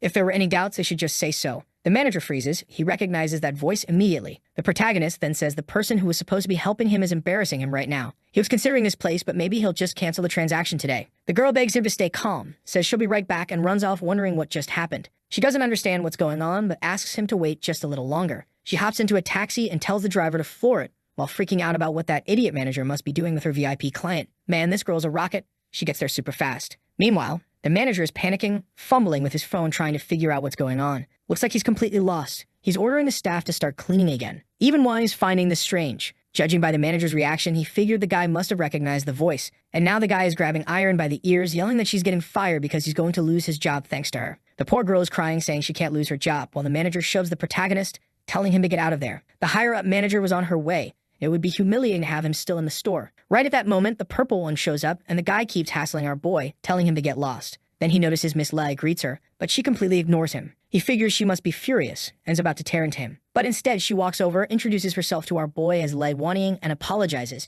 saying she feels deeply hurt by how everyone there treated him. The guy is stunned and suddenly starts to realize what's going on. Wanying keeps apologizing while Irene just now figures out that he was the VIP client. Wanying insists that at their company they treat everyone equally, regardless of financial status. Obviously, that's not what actually happens here. But the blonde guy, he's not backing down. He yells that no way, the manager must have lost her mind, this guy can't possibly be rich. She shuts him up, saying she's told him 1,000,000 times not to underestimate any client. That's when the guy realizes he really screwed up, and Wanying says he's way too arrogant for someone selling her houses. Then she says, goodbye. Starting tomorrow, you don't need to come back to work. Right then, the guy drops to the floor and starts the classic begging routine. Says he's got a kid, an old father, bills to pay, everything. Oh, but he still wants to walk out on top. Look at that face he's making. He keeps begging, saying he can't lose his job, but she just tells him he should have thought about that sooner. The guy literally crawls over to our boy, apologizing and asking for a second chance, while Irene is standing there shaking, thinking she's next. But Sing Wang ignores the guy completely and says to promote the attendant, make her the new manager. The guy is dumbfounded, asking if he's really losing his position to Irene. But Wanning has already turned around, told Irene she's now in charge, and left.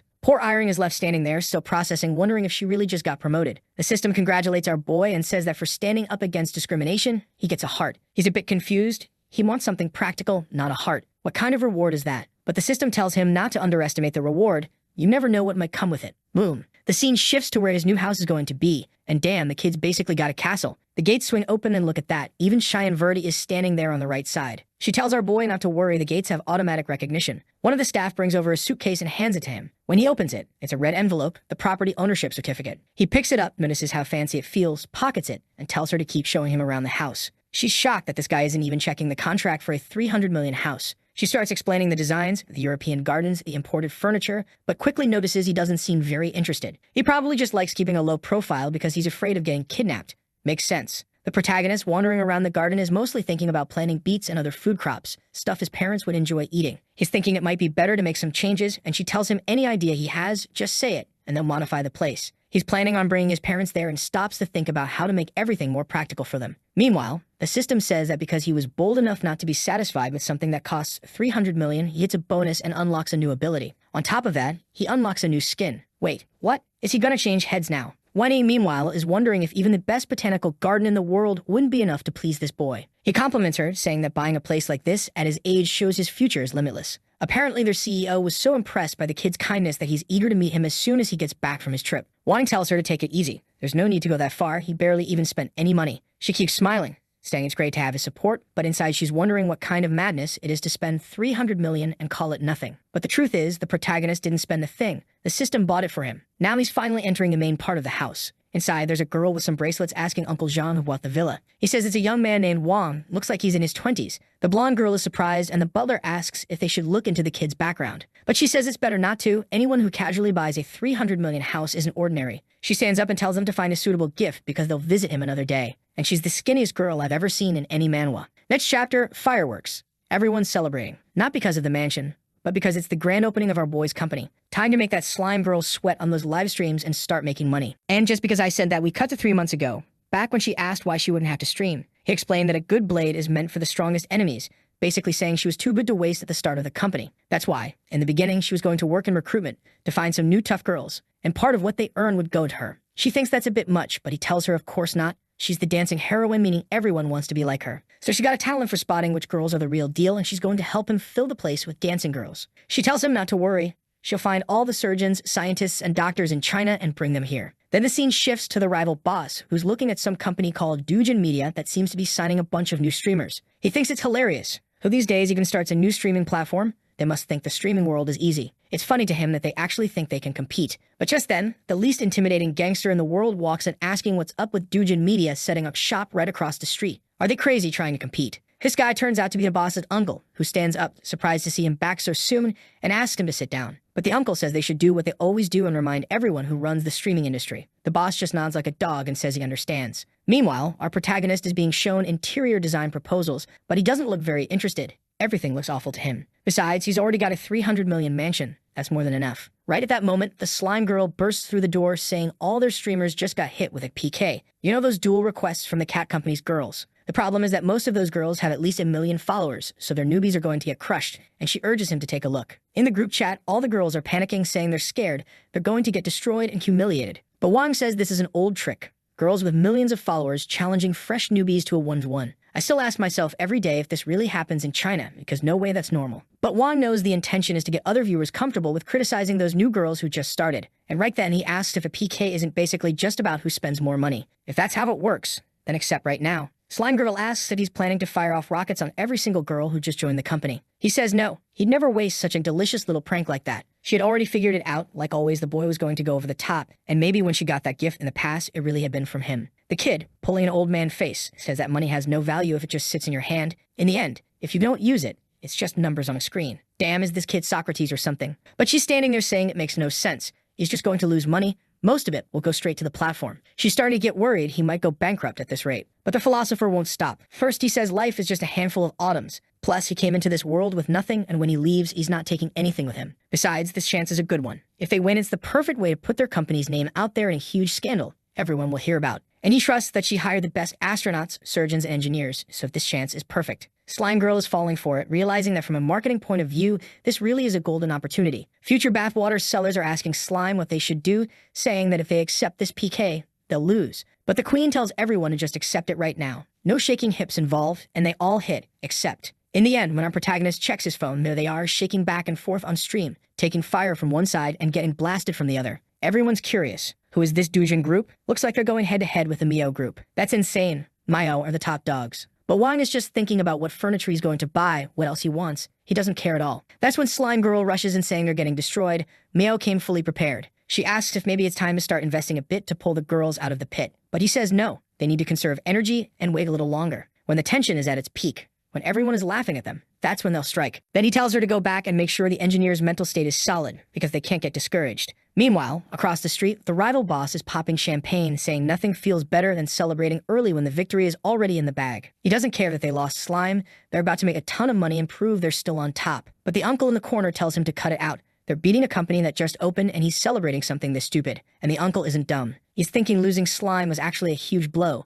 even if she did pay back all her debts. Right then, he sees a post online where people are saying that the one behind Doujin is actually Slime. Looks like a shareholder paid off her debts, joined forces with her, and that's why the girls look kind of resembled her a bit. Right away, the uncle orders him to explain why they lost their top streamer to the competition. The boss is completely shaken. He can't let his uncle know he messed up. He tries to keep his pride, saying, "That fool was tricked by that rich guy who paid her debts, but soon enough she'll realize she's not qualified to run a company." I thought the uncle was about to rip him apart, but he actually says the guy makes sense. But just then, someone bursts through the door saying a huge donation just came in. The boss has déjà vu. He remembers those rockets he got hit with before. He says, "Relax, nobody's going to invest 30 million just to win this little fight. Makes no sense. These girls just started." But the uncle just looks at him and says there's no way they can lose.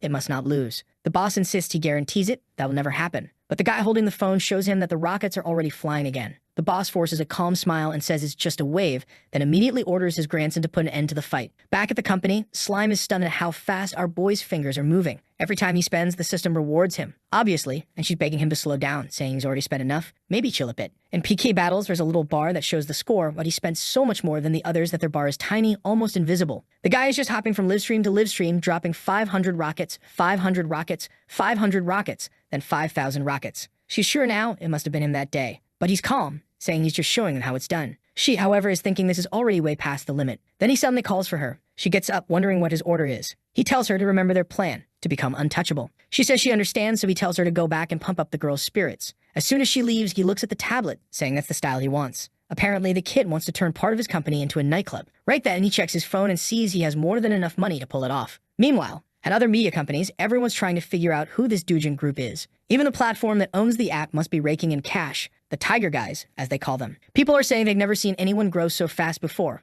All those streamers gain 2 million followers each in a single day. Back at our boys' company, the rockets keep raining down on the girls, who are completely worn out, sweaty, exhausted, jaws dropped. The moment he walks in, they all rush over, wanting to talk to him, give him a bro hug. But he tells them to calm down. Their earnings from those contracts would be divided according to what they had agreed on earlier. They had been worried that he might take all their winnings since he was the one who spent the money. The system praises his kindness and gives him 500 coins. He grabs the damn thing and demands to know why the values are so random. While the girls are celebrating, Slime just stands there watching. Meanwhile, the Mio group is not happy at all. They're reading all the comments, tearing them apart. They picked a fight with a brand new company and still lost every PK match. Right then, a secretary comes in saying maybe they should change their name. Doujin just posted something saying it'd be better if they did, though she doesn't know why. The boss is furious, while one of the guys is trembling. The secretary leaves, and the boss immediately slaps him, demanding to know how he disappears for 5 days and turns the company into a laughingstock. The guy lying there mutters that they profited off her departure, and the boss makes him repeat it. If Gao Wen were still at the company, none of this would have happened, since she was the one who recruited those girls. He drops into his chair, thinking this chaos came out of nowhere. How did they lose a girl like that?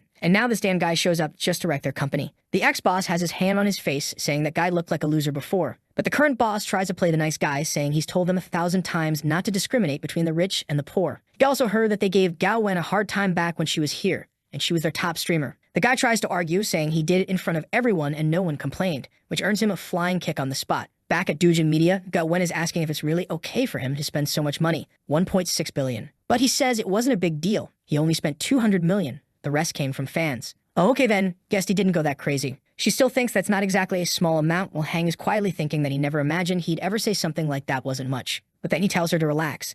This sacrifice will bring way more profit in the future. She should be smiling because what's waiting for them is brilliant. Just like the saying, success creates more success. He just wants to keep that momentum going. From here on out, things are only going to get easier until they reach the top. His phone rings, it's the renovation company, and he tells Slime he's heading out. He says his goal is to make money together with everyone so that everybody can be happy. At least that troublemaker is smiling non-stop now. And wait a second, we're already 30 chapters in and our protagonist hasn't made a move yet. Damn this guy. The scene switches to his house, where a bunch of workers are turning the mansion into a nightclub. He's barking orders, telling them to pour cement here, do this, do that, when a butler shows up all cheerful, saying he's a neighbor and came by to visit. Our boy recognizes him right away. Definitely the butler from next door. The guy looks so refined. Maybe he should get butler too. Or better yet, a maid. That would be nice. He apologizes for being covered in dust, but the man says it's no problem and hands him a box, premium wild mountain ginseng. Our boy says he's very kind and promises to stop by for a visit soon. Later that day, he's exhausted. Well, as exhausted as you can get just bossing people around. Then he gets a call with the most classic invite ever, a school reunion.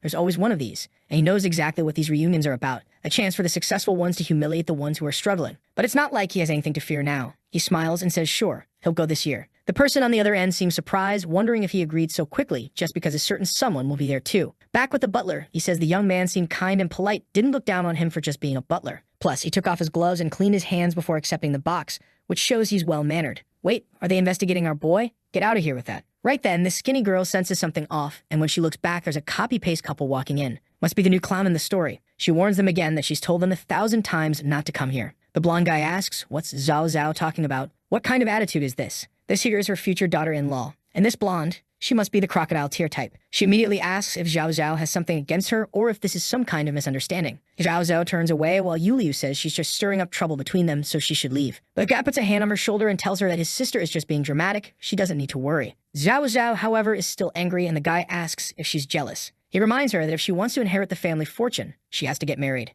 Zhao Zhao just laughs, brushing off the jealousy talk, saying she just turned 20 and marriage is the last thing on her mind. She's not some opportunist who would marry just anyone just to get an inheritance. Besides, not just anyone can be part of the Ping family, and you should know that their grandfather won't approve of this. Finally, we get to the day of the school reunion. You just know our protagonist is about to get mocked by like 15 people, embarrassed to hell, just so he can pull an Uno reverse at the end. Slime waves goodbye, says she'll pick him up later and leaves while he's got this feeling that today he's going to make a lot of money. That's when he notices 3 people standing outside. The one in red immediately recognizes Wang and asks why he just got out of a luxury car. The red-haired friend next to him says it must be some rich old lady. But the other one says it's not always a woman, sometimes it's a guy. The world is very open these days. There are lots of possibilities. The protagonist, though, steps right in and throws fuel on the fire, saying that if he can land a rich sugar mama, it's because he's capable. Clearly, they're just not. The blonde snaps back, saying she's not jealous of something gross like that. If she wanted, she could get an old man too, but she's not interested. The protagonist grins and says he knows she married the director of a certain factory, even stole the guy's wife's spot and became the stepmom to his kid. So yeah, that man wasn't exactly young. Right then, the black car pulls up and Yu Liu steps out with her new guy. Everyone clearly recognizes her as a goddess, and they're all shocked she's involved with the Ping family. One of the guys gives the protagonist a playful punch on the back and says he heard he only came because of her. Why don't you go show you've got guts and say hi? He just says sure, walks over and greets her. She's a little embarrassed, kind of shy. Then our boy casually says that his girlfriend is a bit jealous, so they can keep talking if they want. He's heading inside. Obviously, the group of 5 standing there are thinking he just embarrassed himself. Yuli waves goodbye to her guy, who hands her his phone, and damn, look at the size of that dude's hands, and leaves. The girl in the red dress says that she's impressed, that she wishes she could find someone so amazing. Yulia thanks her. Cut to upstairs. Everyone's drinking and having a good time, while our protagonist is chilling quietly off to the side. At another table, a guy is bragging, saying the economy's rough this year. I only managed to buy 1 floor of the building across from City Hall. Another guy goes, damn, that's crazy. You must be loaded now, huh? Eh, not really, he replies. Meanwhile, at the girls' table, one of them is flashing her ring, saying her dream was to become a housewife, and she's about to make it happen. All the copy-paste girls are full of envy, saying no wonder the ring's huge. She landed one of the Ping family boys. The blonde is just leaning back, gloating, saying nothing feels better than seeing these poor girls jealous of her. Cold-blooded. Meanwhile, the protagonist is on his phone checking out the construction project for the hospital building he's gifting. It looks nearly done. The guys in the corner want to know why he's just staring at his phone. What's wrong, man? Come hang out with the crew. You sad just because the goddess is getting married. Wang says there's no reason to be sad. They'll just wish her well, and if he's invited to the wedding, he'll bring a gift. The The red-haired guy pipes up, saying they all know he's broke. How's he gonna bring a gift to a high-class wedding when he only makes $5,000 a month? Damn, everybody really knows his salary. Must be minimum wage or close. But the protagonist, itching to stir the pot, jumps up all excited and says that yeah, he's working hard and will even work more overtime. He's giving it his all to make this world a better place. Naturally, the whole room bursts out laughing. The laughter takes over the place, everyone saying that his hard work must have fried his brain. The protagonist just stands there, not really getting what's so funny, while they tell him to chill, saying it's just a joke, calm down. Obviously, his job is amazing. Our boy thanks them for the compliment, then says they should enjoy their drinks because he's heading home. The place is under renovation and the crew working there has some questions for him, so he's going to help out. But the red-haired guy asks where this house of his is and begs him not to leave so soon. He also says that once the house is finished, he should throw a party. The protagonist says his house is in Sang City, but it's too small to host everyone. The guy insists that's impossible. Even starving for 2 years straight, he still wouldn't have enough money for a place like that. The protagonist just says, yeah, that's true. But just as he's about to leave, the blonde in the tight dress calls him out, telling him to stop trying to run out on the bill. He looks confused and says that when they post the bill in the group chat, he'll send the payment. But she yells that a bottle of wine there costs over $1,000. This is one of the best restaurants, and she's sure that when they put the bill up, he won't pay. The protagonist, though, just makes a $10,000 payment on the spot and tells her to quit bothering him because he wants to leave. I thought everyone would be shocked, but nope. The whole room bursts out laughing, saying this idiot never learns. He worked 2 whole months just to blow $10,000 trying to impress people. Then the blonde stands up and says him trying to act like he has something only makes him look even more pathetic. Dan, he's actually getting humiliated, even as the protagonist. Things are rough. The blonde even stands up and says, give the poor guy's payment back, everyone. I'll cover his share later. Meanwhile, in her head, she's thinking she's really nailed it. She's radiating the aura of a beautiful, kind-hearted princess now. But the protagonist has overheard plenty of stories about how she humiliates other people, so he knows this is fake as hell. He tells her not to worry that $10,000 doesn't mean anything to him. The copy-paste girls, though, tell them to just accept it and stop being ungrateful. Ran Yuliu, clearly feeling humiliated, says she never imagined he'd act so recklessly. The protagonist turns around and says just because people call her a goddess, that doesn't mean she gets to act like some divine savior. Since they're old classmates, he wasn't trying to embarrass anyone, but clearly everyone here is shameless. Then he turns to the waiter and says he's paying the bill for this entire place. But that guy who was bragging about buying the floor of that building tells him he's not even qualified. Only people with a VIP card can pay. The protagonist tells them to go ahead and call the manager because he wants to settle the damn bill, but the purple-haired guy hesitates, saying they can't call the manager. Even the others egg him on, secretly eager to see Wang embarrass himself. Moments later, the manager arrives and our boy asks if it's true that only VIPs can pay the bill. The guy says yes. What the hell? You got to be VIP just to pay the bill. Man, if it were me, I'd eat and walk out without paying then. Wang then says he wants a card, but the trio start laughing, saying what a joke. He has no idea how expensive one of those is. Wang offers $500,000 for the card, but the guy still says it's not about money. This hotel has its principles. Everyone's cracking up, saying this kid must think he's in some drama acting like that. Then Wang offers $10 million. The guy starts trembling while the protagonist just sits back down at the table, saying that honestly he doesn't even care about the VIP card anymore. He just wants to buy a meal and eat in peace. The guy scratches his chin, puzzled. This kid doesn't look rich, so what kind of person drops $10 million just for a single meal? He walks up and says this joke has gone far enough, but Wang pulls it out and tells him to take it. The friends catch a glimpse of the gold card and say it's all scratched up. Normally, rare cards like this are kept pristine because they're so hard to get. Clearly, they think it's either covered with stickers or just a fake card. Everyone is sure he's gone crazy. Poverty must have fried his brain. The card gets scanned while everyone keeps laughing, saying it's hilarious watching him pretend to be rich. Then suddenly, the cashier twitches and announces it was successful, and the manager nearly has his soul leave his body. The man actually blushes, asking if $10 million really went through. Our boy says, well, it looks like he can finally enjoy his meal in peace, right? The manager, heart practically bursting, says absolutely, and then announces to everyone that unfortunately, they'd all have to leave the restaurant. And of course, the system congratulates him right away for treating money like it's just numbers on the screen. That friend from earlier, the one who was bragging, wants to know what's going on. Why are they kicking everyone out? They were all classmates. Another girl, the cute one sitting on the left, says that everyone here is influential in the city and warns that he's about to make a lot of enemies. But the protagonist says he knew from the moment he was invited that their goal was to humiliate him, and he has no problem if they want to be his enemies. But he asks the same question back, aren't they worried about having me as an enemy? Damn, that blonde with the little cross earring is prettier than all the main girls so far. Artists, you're wasting the good designs on side characters.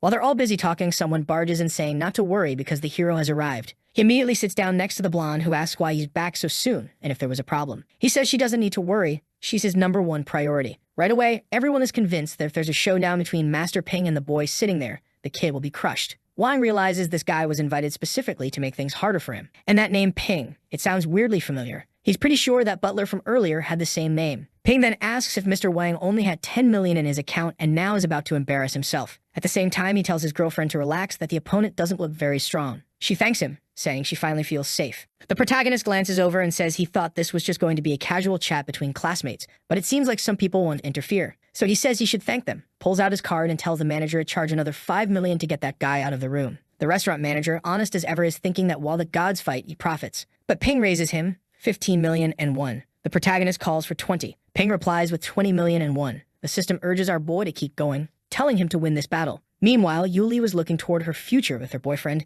thinking that being with a rich man really does take a lot of problems off your shoulders. The protagonist finally says enough, charge 30 million, he's done with this. Once again, the side characters have better designs than the main girls. What's going on here? Everyone is telling the boy to stop, saying he's about to be humiliated by Ping. But after hearing 30 million, Ping hesitates. He's trembling inside. The kid is really spending 30 million just to have this private room and a meal. His original plan was to spend all this money and then explain to everyone that it was an investment, that it was all just a joke. But 30 million is insane. You can't invest that much in a place like this. It's not like you can just print money. Well, the protagonist basically can. So you might as well give up. The waitress brings back our boy's card, and the manager confirms that 30 million is the final amount. He starts counting, going once, going twice. Ping knows that this broke kid must not be using his own money. And worse, he knows he only did this because of that damn Yuliu. But honestly, she's not worth all this either. The protagonist, though, smirks and asks what the problem is. Aren't you going to do 30 million and 1? Then his phone rings. He says he has to take an urgent call. It's his sister, demanding to know what he just spent 20 million and 1 on. Did he invest in a hotel or something? He tells her to stop bothering him. It's none of her business. She says she's not trying to pry. It was their grandfather who asked. Now things are getting complicated for him. And this sister, who honestly is way less attractive than all the side characters upstairs, says she's arrived at the hotel and is going to see him in person. Ping realizes he's being followed and knows that if they discover his weakness, his family, he'll be humiliated here. The protagonist presses on, asking if they can get back to negotiating. But then he turns and says they're all going insane doing all this just over a meal. He's done playing this stupid game. The red-haired guy puts a hand on his head and says, Ping, for God's sake, don't do this. You're embarrassing yourself. The blonde guy loses it and tells him to repeat that while the other guy tries to calm him down, saying if it's about the money, they can just refund everything. No need to stress. Ping glares back at him and says to take it up with his secretary. Meanwhile, the protagonist is just sitting there smiling, saying this is getting boring. He thought this guy was going to be a real threat, but compared to firing off rockets on live streams, this is nothing. Then the other blonde tells Yuliu to help out, saying Wang is being humiliated. But she just freezes, not knowing what to do. She shouldn't have come to this reunion. Now she's been humiliated in front of everyone. She grabs her boyfriend's arm and says, babe, spend a little more money. We're being humiliated here. He slaps her across the face. Then he says she dragged him here just to cause trouble, and that their relationship is over. She should get out of his life. She's completely shaken, asking if he didn't promise they'd grow old together and have 73 kids. What happened? He just says the only reason he wanted kids with her was because she was pretty, so the kids would look decent. Other than that, all she ever brings is embarrassment, so she's not worth it. Juan cuts in, asking if he can finally eat in peace now, and the guy says yes. Then the blonde guy says the kid better hope he never runs into the Ping family again in Sang City. Suddenly, the door swings open. Zhao Zhao walks in asking what her big brother is doing here. Looks like she realized the family was embarrassing itself and showed up ready to clean house. She announces she's investing 2 million into the Shenwei Hotel. Smart move, she took it from just the restaurant to the entire place. Everyone is impressed. The young lady of the Ping family really doesn't let her family lose face. And clearly, she has more influence than that fool ever did. Then she tells the manager to clear everyone out. She has something to discuss with Mr. Wang. The room goes quiet. What does she have to talk about with that guy? Now everyone's wondering if Wang is some secretly filthy rich hare who's been hiding it his whole life. The protagonist is intrigued, thinking she seems interesting. The manager calls everyone out and she tells the blonde idiot to go back home. Their grandfather wants to speak with him. The room is silent. Nobody wants to make things worse. The guy bolts out the door, with his ex shouting after him to wait. She realizes she really messed up this time, but promises herself it won't happen again. She tells Wang he doesn't need to worry. But Zhao Zhao just tells the girl that if she wants to live peacefully in this city, she better stop messing with the Ping family. Then she storms out. The guy is left standing there humiliated, while the manager says he'll leave the two young people to talk and walks out. Now the girl starts moving closer to our boy. All right, time to get things started. Billions have already been spent. Time to climb up the rankings of China's biggest ballers. He's all flustered, saying, it's an honor to meet you. Damn, she looks like a titan looming over the giant table between them. And of course, she already knows he's the one living in the house next door. She mentions sending that gift, saying it was nothing. Our boy thanks her, saying he'll send her a gift in return, while she apologizes for what her brother did. She says the Ping family doesn't like using their power to hurt others. Her brother just loves embarrassing himself. She explains she only invested that amount into the hotel to keep the family name from getting dragged through the mud and stop people from gossiping. Then she swears never to cause trouble again, raises her glass, takes a sip, and says that with this, it's settled. The protagonist drinks too, apparently, and wants to know what exactly the Ping family wants with him. She replies that it's nothing serious. She just wanted everyone out of the room so they could be there alone. He's a bit confused, like, what do you want exactly? She says she doesn't want anything and tells him to eat, especially since the food was expensive. So the protagonist eats everything while wondering, What the hell is this girl thinking? Is she really satisfied just watching him eat? She's even stranger than he expected. Then he asks, seriously, Miss Ping, there's really nothing you need to discuss. She simply replies that they don't know each other well enough for her to have anything to settle with him, so of course not. He thinks that makes sense, but having her just stand there watching him eat feels uncomfortable. At that moment, Slime calls, saying she's finished her errands and asks where he is. He picks up excitedly, tells her he's on the second floor, and invites her to come. Then he goes to the door and says his friend just arrived. Slime walks in all cheerful, asking how dinner's going. But she looks confused seeing that there are only 2 people there. Wasn't this supposed to be a class reunion? Right then, Zhao Zhao seems to realize something, says she just remembered she has things to take care of, and says goodbye. The 2 of them are left a bit puzzled. She just left so suddenly. A bit later, Slime asks if Zhao Zhao was one of his classmates, and he says no. It's a long story. After he explains, she wants to know if he really spent 30 million just to eat a meal. And then Zhao Zhao came and dropped 2 billion. Rich people really do treat money like trash. He changes the subject and asks what the client said. Apparently, they closed a business deal for some merch and sponsorships with a company. She also says she hired people to write ad scripts. He praises her, saying it's a waste of talent for her to just be a streamer. That seems to hit a nerve. She remembers how everyone used to say her dress was too revealing. Wait, he thinks she's still wearing the same outfit as before. She puts a hand over her chest and says she's always wanted to work in this other area, just never had the chance, and that she's grateful to him. She gives a little speech, while he says this is just the beginning. Then they make another toast to their successful partnership. I saw a comment online that sounds about right. That blonde girl earlier probably had her eye on marrying the protagonist so she could get the inheritance from her grandfather. But when she saw his friends, those badass livestream girls, she probably got discouraged. The next chapter starts with some guys checking out a supercar, a 3.8, 6-cylinder beast. One of them tells the other he should buy one like that, but he laughs and says obviously he could never afford it. The guy leans against the car while all the girls are swooning over him, and he's standing there with that dog collar chain looking smug. Then Miss Microshorts walks out of the company and says what a coincidence. He immediately asks if she needs some investments. He could put money into her company. And this guy is shredded seriously. Then he asks where she's going, offering her a ride. But she just says she has other things to do. He keeps pushing, saying they should go out to eat. She completely ignores him and keeps walking. The guy thinks it's weird.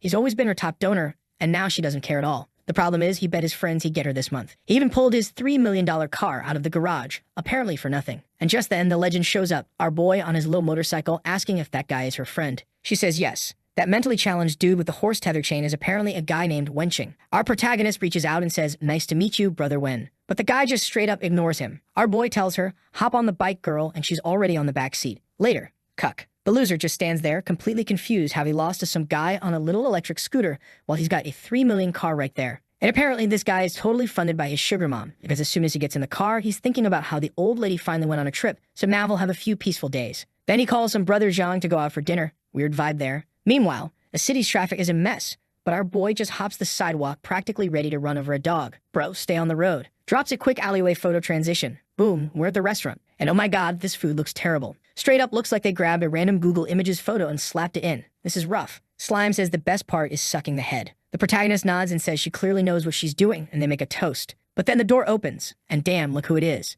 Isn't that the same one he humiliated earlier? And right away she turns and says they should go to a different restaurant. But the guy says no, he likes this place, so this is where they're staying. As soon as he walks in, he sees the head sucker sitting across from our guy. And oh, he's pissed that she chose to meet this loser instead. He immediately pulls the other girl into his arms and drags her off to the side. He's about to prove what it means to be her real #1 fan and show her exactly what she missed out on. I'm trying to remember who this redhead even is. If I'm not mistaken, she's the one who used to work with her back at the company before Gao Wen left, right? The jealous one. Yeah, this is the same one our boy humiliated at the nightclub way back at the start, remember? And now she's sitting there thinking that while the fool Gao Wen ends up with some random idiot, she's with a rich guy. Sweet Gao Wen, though, turns to our boy and asks if they shouldn't warn Sinu that Wenqing is bad news. But he just answers that everyone eventually runs head-on into the fate they deserve. Oof, let's see. Another one about to get eaten alive. Let's see if she's got the same technique as the other one and says the forbidden words. She thanks him while the guy says she's a good girl, but then she suddenly leans in and feeds him. He flinches in surprise. And right then, the woman bankrolling him shows up. Wow. Okay, she's older, sure, but she looks great. Only her hair even looks old. This shows Sugar Mommy is top tier. But now she's tearing into him, scolding him hard.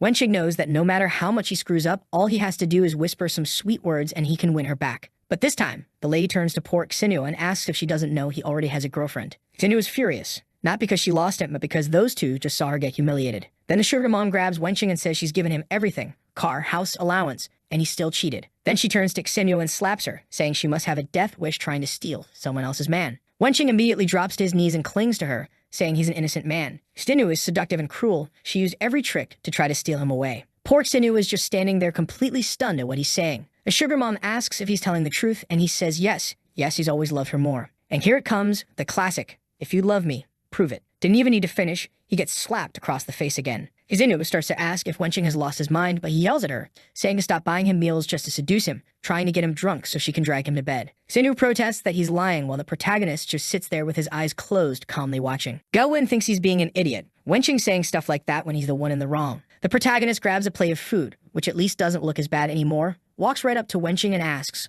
"What's your problem?" Then bam, smashes it right in the guy's face, telling him to go to hell.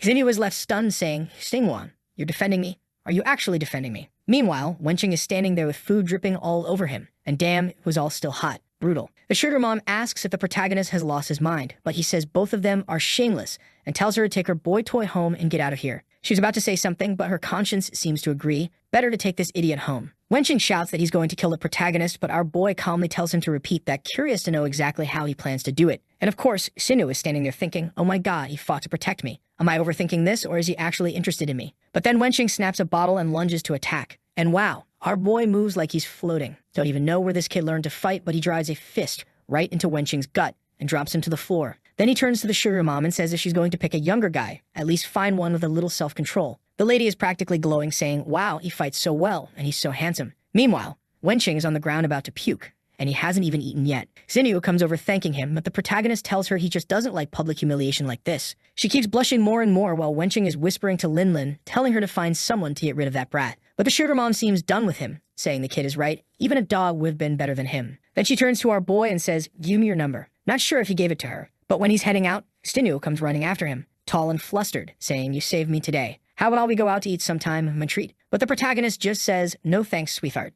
She keeps clinging to him, insisting she really wants to apologize. But he tells her to calm down. He wasn't saving her for her sake. He just didn't want to watch that kind of scene play out in public. Besides, he and Gaowen have to get back to the company to work, so goodbye. Xinu is left wondering how she could have been so blind, thinking she's just thrown away a 1 in a million man. Maybe she still has a chance. Gaowen doesn't seem to have made any real progress with him yet. Meanwhile, the restaurant security asks who's going to pay for all the damage. The sugar mom points at Wenching, calls him trash, and smacks him with her heel, telling him to get lost. She walks past Xinu without saying a word and leaves. Wenching realizes that now that Lin is gone, he's done for. He's about to be completely broke. He tries to run to Xinu for at least one last happy ending, but nope, face plants right on the floor. She calls him filthy and warns him that if he comes near her again, she'll call the police. Back at the company, the feisty one says our boy just can't help himself, always saving everyone. He replies that it was nothing, he just wanted to put an end to that threat. Then she shows him the project she's been working on. Thanks to their growing popularity, some of the girls have been invited to shoot a drama. The protagonist says that's a great idea and tells them to start training. They'll film 10 episodes right away, and he'll cover all the costs.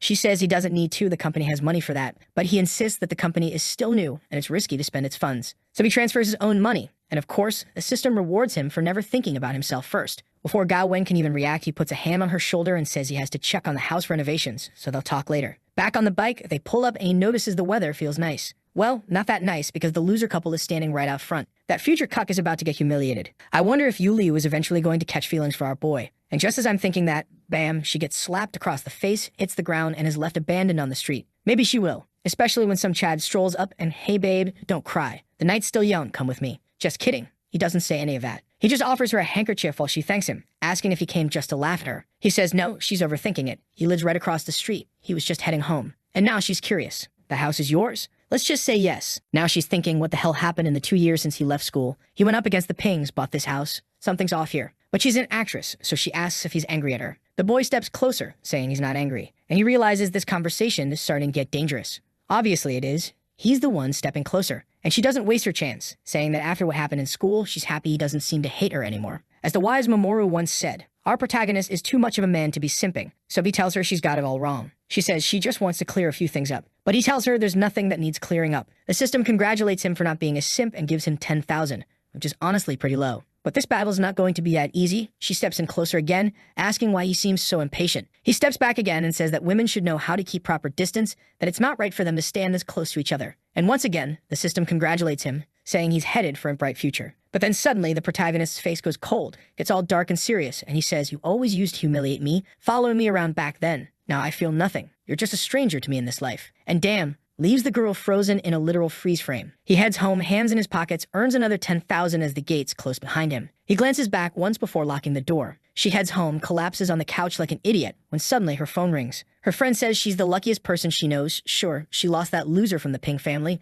but apparently the other guy who used to follow her around has way more money now. Her friend tells her to message him quickly and says, there's this streamer stuff going on. This guy has donated billions in rockets. As soon as she finds out it's Skin Wang again, she just drops the phone thinking about how stupid she was to throw away someone who had given her a life of pure luxury. But after panicking for a second, she quickly regains her composure and gets motivated, saying she doesn't lose in looks to any celebrity. Besides, it's even easier for a woman to chase after a man. She's confident she can make him fall for her. Meanwhile, back home, our boy looks at himself and realizes he's skinny as hell. Time to bulk up. He jumps online and looks into hiring a personal trainer. But suddenly, the system pops up and says, a girl is feeling deep regret toward you. Seems like an evolution is about to trigger. It's the classic 90% meter, but in this case, he needs to make her feel 90% regret. If he does, he'll get 5 points to spend on strength, intelligence, or charm. Xin Yu is currently at 50% and Meng Kexi, who I think is Ran Yulio, though the name doesn't match at all, is at 80. Current stats, height 1.78, strength 25, intelligence 45, charisma 35. And without a second thought, since he's been wanting to get stronger anyway, he dumps all 5 points into strength. Looks like he got them right after unlocking this new system feature. He celebrates feeling an extra burst of strength in his arm, thinking this feature could have unlocked before he paid for all those lessons. But now he's got to go anyway. Might as well see if they're worth it. Next day at E-Hour Gym, he walks in. The receptionist asks if he's there to train, and he says yes. He tells her he booked 20 personal training sessions and his name is Hang Wang. While she's checking the computer, he looks around and notices it's full of girls in micro shorts. At least the place isn't too crowded and the equipment looks solid. Then the receptionist says she found the 20 sessions he purchased, but tells him he's not a member of the gym. He still needs to sign up and buy a membership card.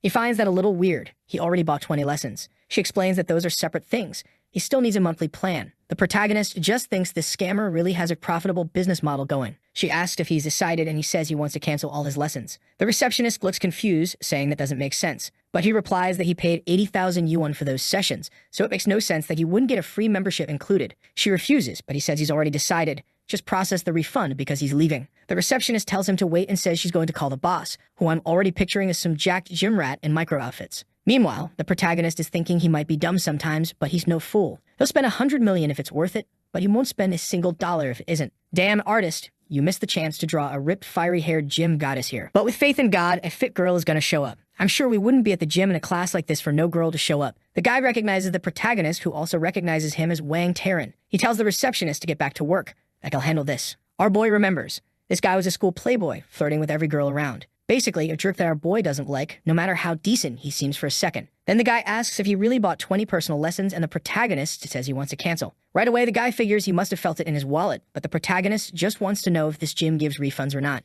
Taran tells him to calm down. He just saw a familiar face and wanted to chat a bit. Plus, you should know Gao Yuan works there too. He calls her over, sure she's gonna come all mad. While looking at our boy, he says he hasn't seen her in forever. Apparently, she was talking about him a few days ago. Then someone calls out to him and asks what's going on. Wait, that blonde girl? Doesn't she look like the one who dumped him? But wasn't her name Han Liu? Am I going crazy? Guess we'll see, right? Even I'm confused. The protagonist, on the other hand, is pretty happy she popped up in the system of all her stats. 5'6", 115 pounds, 24 years old, 8 out of 10 looks, and 0% regret. Guess it really is a different blonde girl, right? Probably that girl's sister or something. And the protagonist is celebrating, time to rack up some more points. The plan was to make this girl regret how she treated him back then. He remembers how dumb he was, actually thinking for a second that she cared about him. He remembers her acting all cute, saying she saw him getting a love letter and telling him not to get distracted with other girls. Even though he was amazing, she was sure that girl only did that because of a dare or something. The protagonist, feeling a little shy, told her not to worry. He wasn't gonna fall for anyone else because he only liked her. Damn, turns out their thing ran deep. The hand-holding moment girl,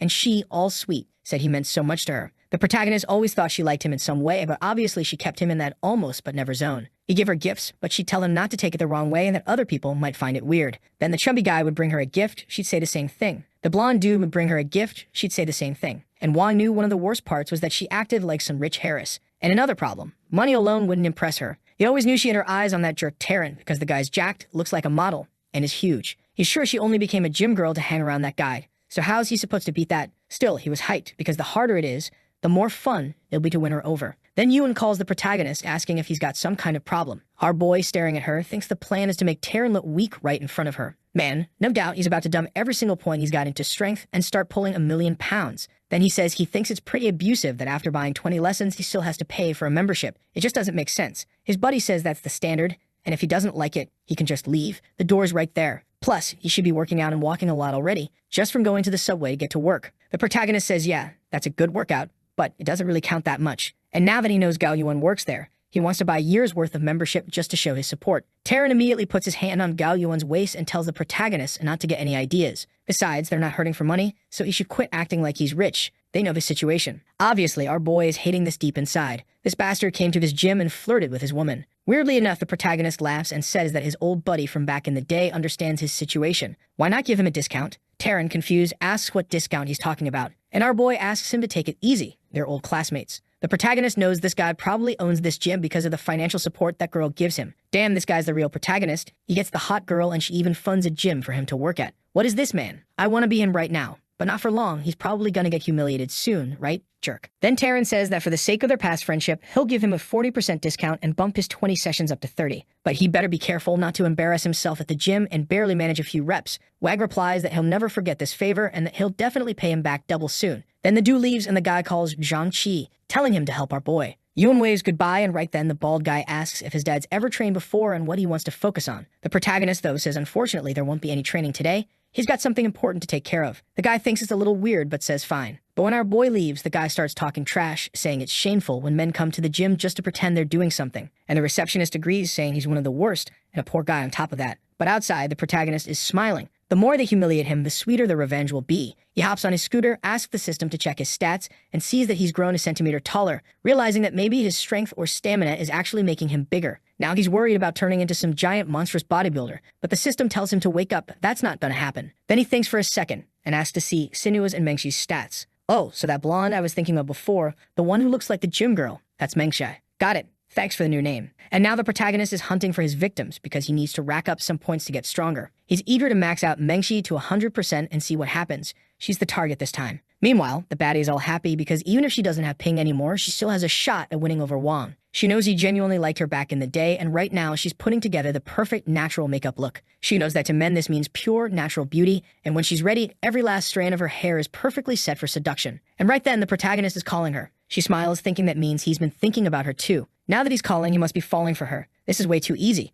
All she has to do is stick close to him, show a few submissive signs, because guys like him love that feeling of flipping the game around. Man, turns out this girl really does know everything. But the vibe she's giving off feels like she's kinda lying, because her regret just went up by 1%. The system minifies the protagonist, and he finds it pretty interesting. So this brat really did like it when someone chased after her. He remembers how much she reminded him of Gao Yuan, who was love at first sight. Hard to believe that now he doesn't even want to hear about that other girl anymore. Right then, he picks up his phone and calls, and she answers, asking if he needs anything. He says it's nothing serious, while she's already smiling on the other end, wondering if her little technique worked, and he's about to ask her out. The protagonist tells her not to forget that he lent her a handkerchief to wipe her tears and she needs to give it back. The girl looks like a monster, asking him to explain what he even means by that. While the system praises our boy for such a pointless call, Mengxi stares at her phone, wondering who the hell asks for something like that back. She looks at herself in the mirror and says it doesn't make sense. Maybe he really does want to meet her, but he's too shy to say it straight. Of course, this loser must have made up that weird excuse. He's been like this since school. Or maybe he's got some weird fetish like wanting a cloth covered with her body fluids. I thought she'd be disturbed by that conclusion, but nope. She actually gets excited, thinking this is easy to win him over. She grabs a tissue and starts wiping everywhere, saying all she needs to do is add some fresh fluids.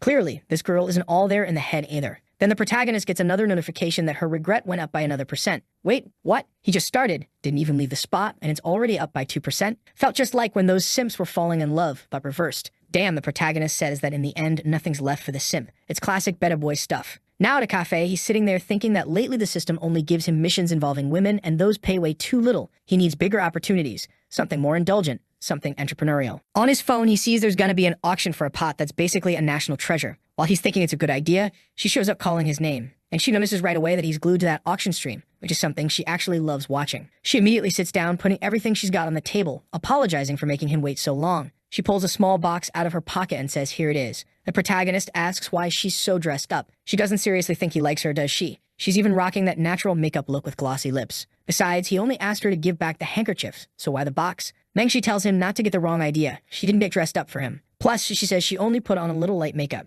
But then, system goes up 1%. Right away, the protagonist says she's being fake. He's sure she's acting like this because she lost her shot with Ping, and now that he's not some broke loser anymore, she wants to use him as her backup plan. Damn, our boy just called her out completely. No mercy. She insists none of that makes sense. But the protagonist realizes this girl is a total love masochist. The more she complains, the higher the percentage climbs. Desperate, she demands to know how he even dares to think something like that. She says she always dresses up when she goes out, and besides, if he didn't want to see her, why did he ask to meet up in person just to return a handkerchief? The protagonist flat out says he asked her out just to humiliate her. He wanted to see her face crumble when her expectations were crushed. The same way she crushed him in the past when she called him poor and ditched him. Suddenly, she runs off saying he went too far while the system keeps going 1%, 1%, 1%. The protagonist smiles, thinking she might look like a goddess, but once the mask comes off, she's nothing. And he remembers her telling a friend that it's easy to get homework from that idiot. Just flash him a smile. But someone like him wasn't even worthy of carrying her shoes. The protagonist, though, thinks this is just the tip of the iceberg. He went through way worse than that. But the system was already sitting at 99.9%, and he gets 5 more points. The system suggests putting them into intelligence. What a dumb kid. But he dumps them all into stamina again. Once more, he feels that weird surge of power. It's like all of a sudden he can run 10 kilometers without stopping and burn off any fat without getting tired. Now it's time to go after Xinyu, since Mengxi's already shaken up and he can't farm points off her effectively anymore.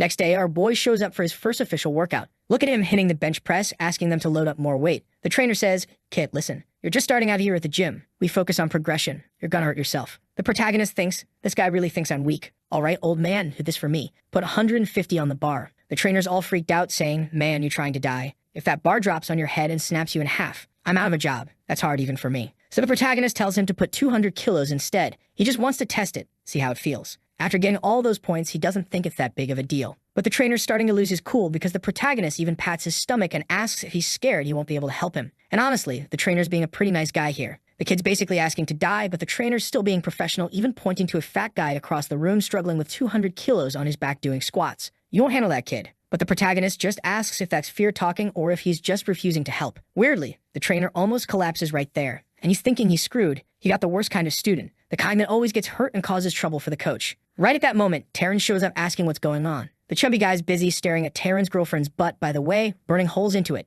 That girl's going home skinnier today. Zhang and she says, "Boss, I told this idiot to start with lightweight to build up gradually, but he wants to throw on 200 kilos right away." Yo Yuan tells the kid to calm down. He's just getting started, and the trainer's just trying to keep him from getting hurt. But the protagonist says he wants to make a bet. If he can lift this, they have to refund everything he paid. And if he can't, he'll buy 100 more lessons from good old John Chai. The trainer thinks that makes no sense. He heard this kid didn't even want to pay the membership fee. But the protagonist says he'll pay the 100 lessons up front, just refund them afterward if he wins. Meanwhile, Gao Yuan thinks the kid's being Maeve. With that skinny frame, he really thinks he's gonna win, so she suggests lowering the stakes. How about trying 100 kilos first? But the protagonist ignores her and asks if Zhang Qi's in or not. Zhang Qi agrees, saying if the kid's that eager to embarrass himself, fine. And honestly, this trainer's still being a good dude. He tells him, "All right, let's start like this. First, just try lifting the bar out of the rack so you don't die. Don't toss it over your neck, you'll kill yourself." But deep down, the guy's thinking this broke brat really believes he's gonna lift that much. If he actually does it, he'll swallow every curse word he's thinking right now. The protagonist tells him to get ready, grabs the bar, and at first, it doesn't even budge. Zhang Qi says he'd better quit before he hurts himself. Clearly, the bar didn't move at all. But then the protagonist digs deep, calls on his strength, and suddenly throws the bar upward, leaving everyone completely stunned. The guy's standing there with his jaw on the floor while our boy starts 2, 3, 4, 5, 6, 9 reps. While the guy's still trying to process what's happening, Gao Yuan is, well, looking a little turned on. Her eyes are all dazed, saying she's never seen someone so skinny and so strong at the same time. What is even happening here? But the protagonist racks the bar, looks at them and says, "All right, losers, give me my money back because from now on this is all free." Plus, he says he's still gonna come back to train from time to time, but they better get him a more skilled instructor. A guy who thinks 200 kilos is a lot is useless. Yeah, that was cold-blooded. Humiliates the woman, humiliates the trainer, who was just doing his job. Okay, sure, the guy's kind of a jerk too, so maybe he deserves a little humiliation. But right then, he gets a call from Xinyu. He waves goodbye to everyone and says he's got a date with a beautiful girl today and can't keep her waiting. Looks like Gao Yuan saw that and started wondering, how does this loser even have a hot girlfriend? Honestly, I think the protagonist went too hard on the trainer. They should have made the trainer way more of a jerk if they wanted that scene to feel justified.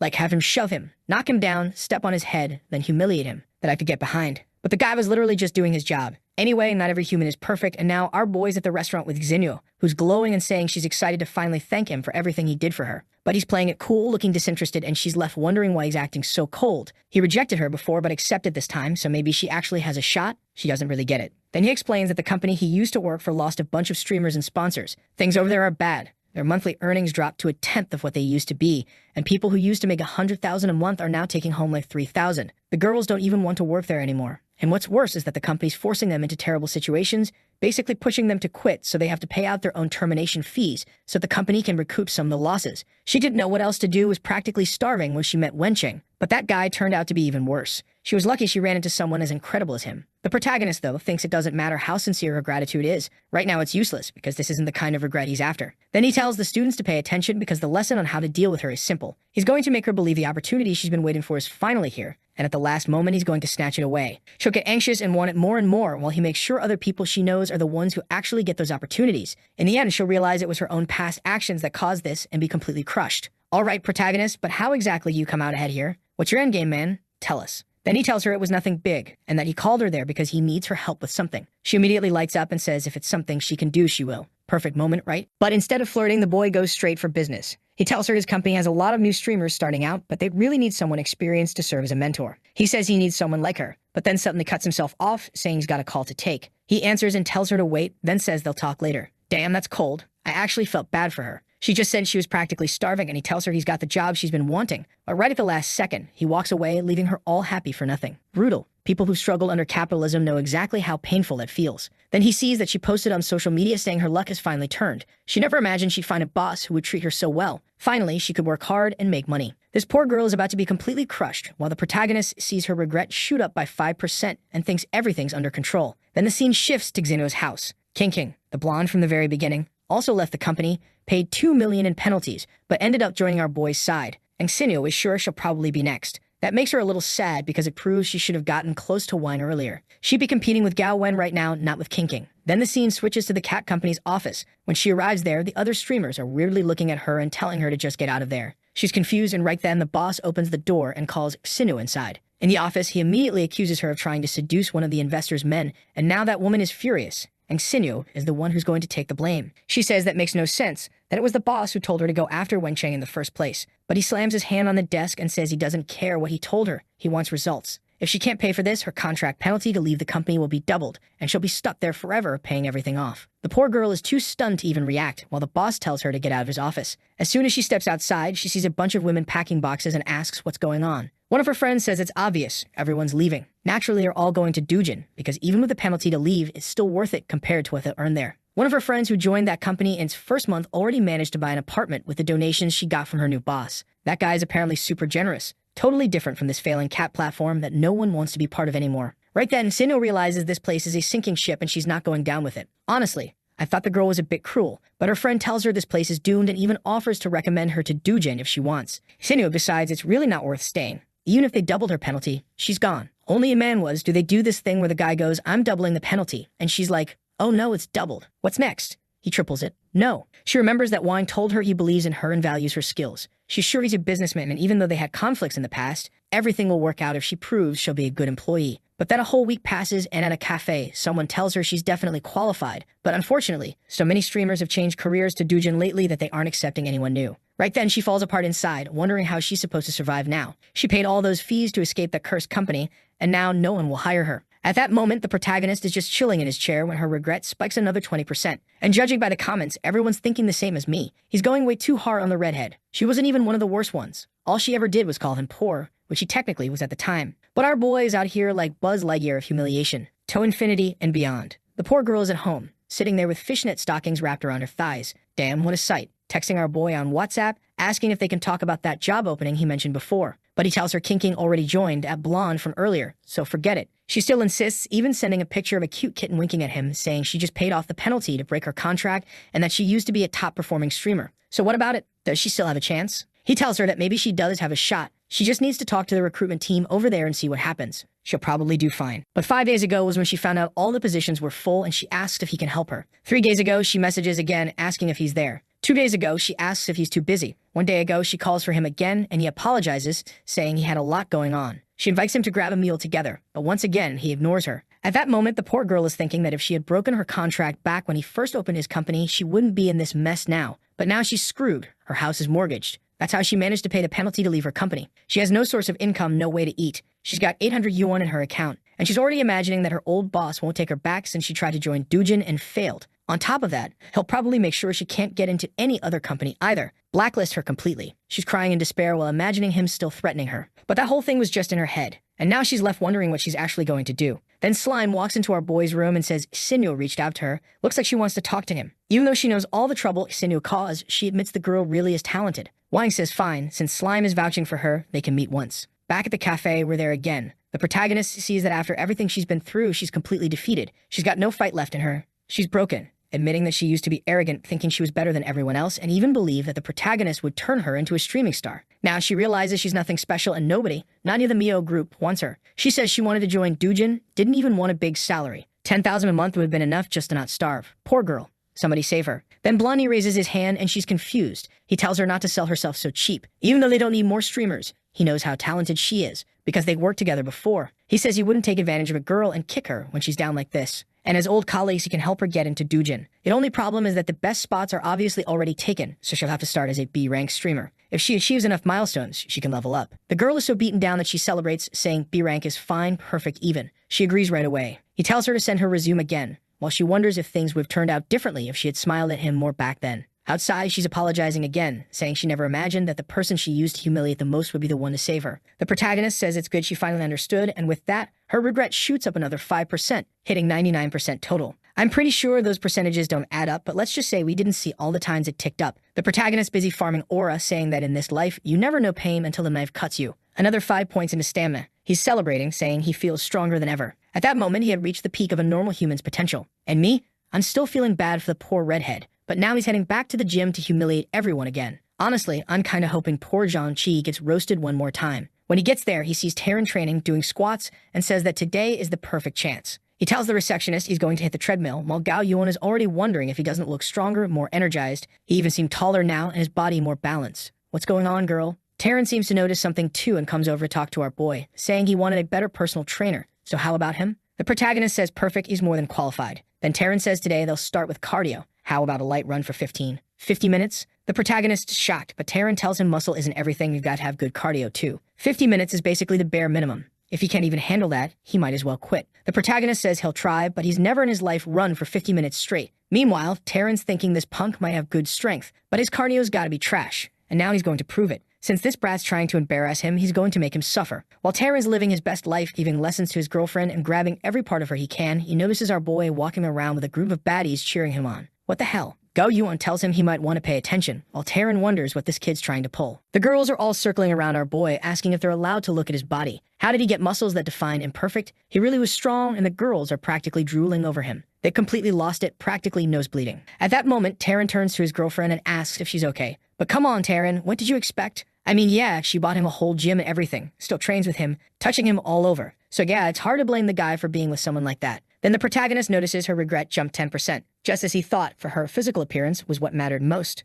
So the protagonist calls out to Taryn, asking when they're starting the training session. But the guy's just wondering how this kid ran 50 minutes and still wants to talk about training. He tells him to take 10 minutes to recover first, but the protagonist says he's not even tired. Besides, he only has 2 hours to train, so he can't waste time sitting around. Gao Yuan can tell he's not faking it. He really doesn't look exhausted. And Tara's wondering if the kid's just trying to get the most out of his training because he thinks he won't be able to afford more sessions. He tells the protagonist it's better to rest and listen to his body's limits. But the protagonist just repeats that he's not tired and even asks if maybe Taryn would be exhausted if he tried. That one gets under his skin. This brat is basically challenging him to a fight now out of nowhere. And here comes the villain backstory. Turns out in the past, Taryn paid some thugs to attack Gao Yuan so he could show up and play the hero. But the protagonist got involved first and ended up getting beaten to a pulp. Then Taryn used the opportunity, showed up at the perfect moment, and beat up all the guys who were already set up to lose to him. That's how Gao Yuan fell for him. And that's how he got this cushy life. Jerk. The protagonist asks again when the training's going to start. He's busy, coach. They need to be more efficient. Taryn looks at his skinny legs and is sure he's been skipping leg day. Right away, he points out that his legs are too thin. How about they work on fixing his muscle balance?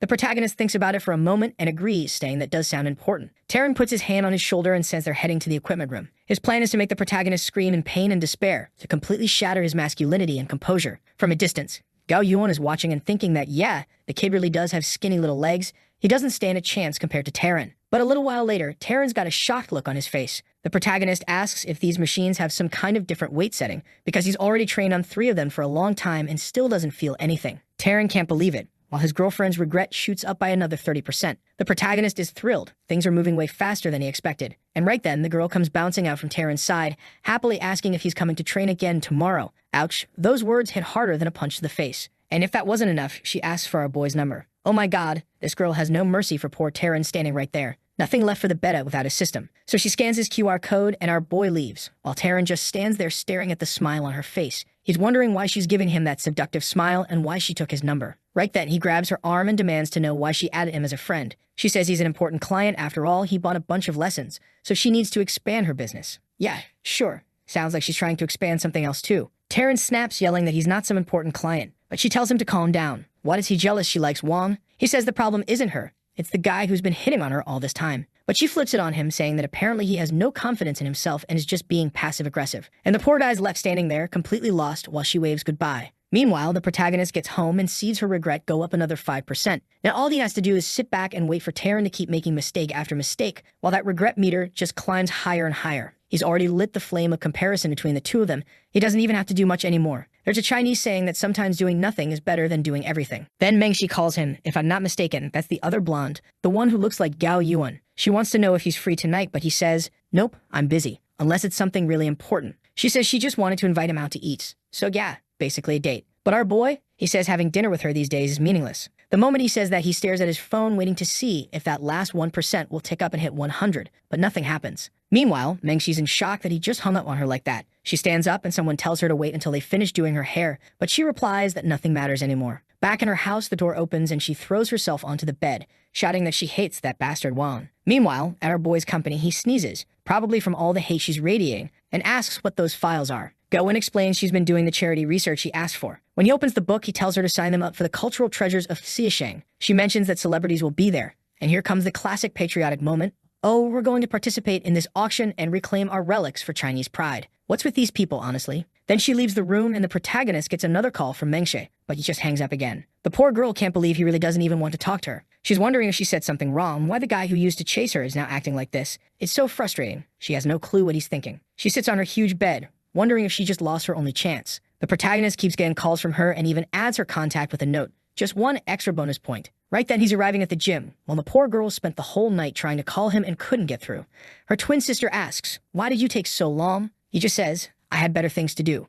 She hands him some water, saying, here, drink this so you don't get dehydrated. Meanwhile, she's thinking, I told Taryn he's not into me. But why do I feel disappointed? And the worst part is, he really isn't. The only thing he wants from her is points. This protagonist isn't giving her anything else. He thanks her for the water, says everything's fine, but that it'd be best if they kept things professional and separate. Then he turns around and says goodbye, leaving her completely confused. How could his feelings just vanish? She's got the looks, fair enough. She's got the money, true. She can fund another guy's whole lifestyle. So, why doesn't he want me? Taryn's just standing there watching all of this, fuming. He's sure this punk is after his girlfriend. And to be honest, she seems more interested in the protagonist than she does in Taryn. Our boy starts working on some curls while the half-dressed girls at the gym are talking about how lucky his girlfriend must be. Damn. And she walks up asking what he's training today. He says legs. She asks why he's so focused on leg day, and he replies because it's useful for a lot of things. And of course, she's probably imagining he means that. Obviously, guys, it's for carrying grocery bags up the stairs. What else would it be? The protagonist then asks, don't you have other clients? She says she does, but they haven't arrived yet. Meanwhile, she's wondering why it feels like he's trying to get rid of her.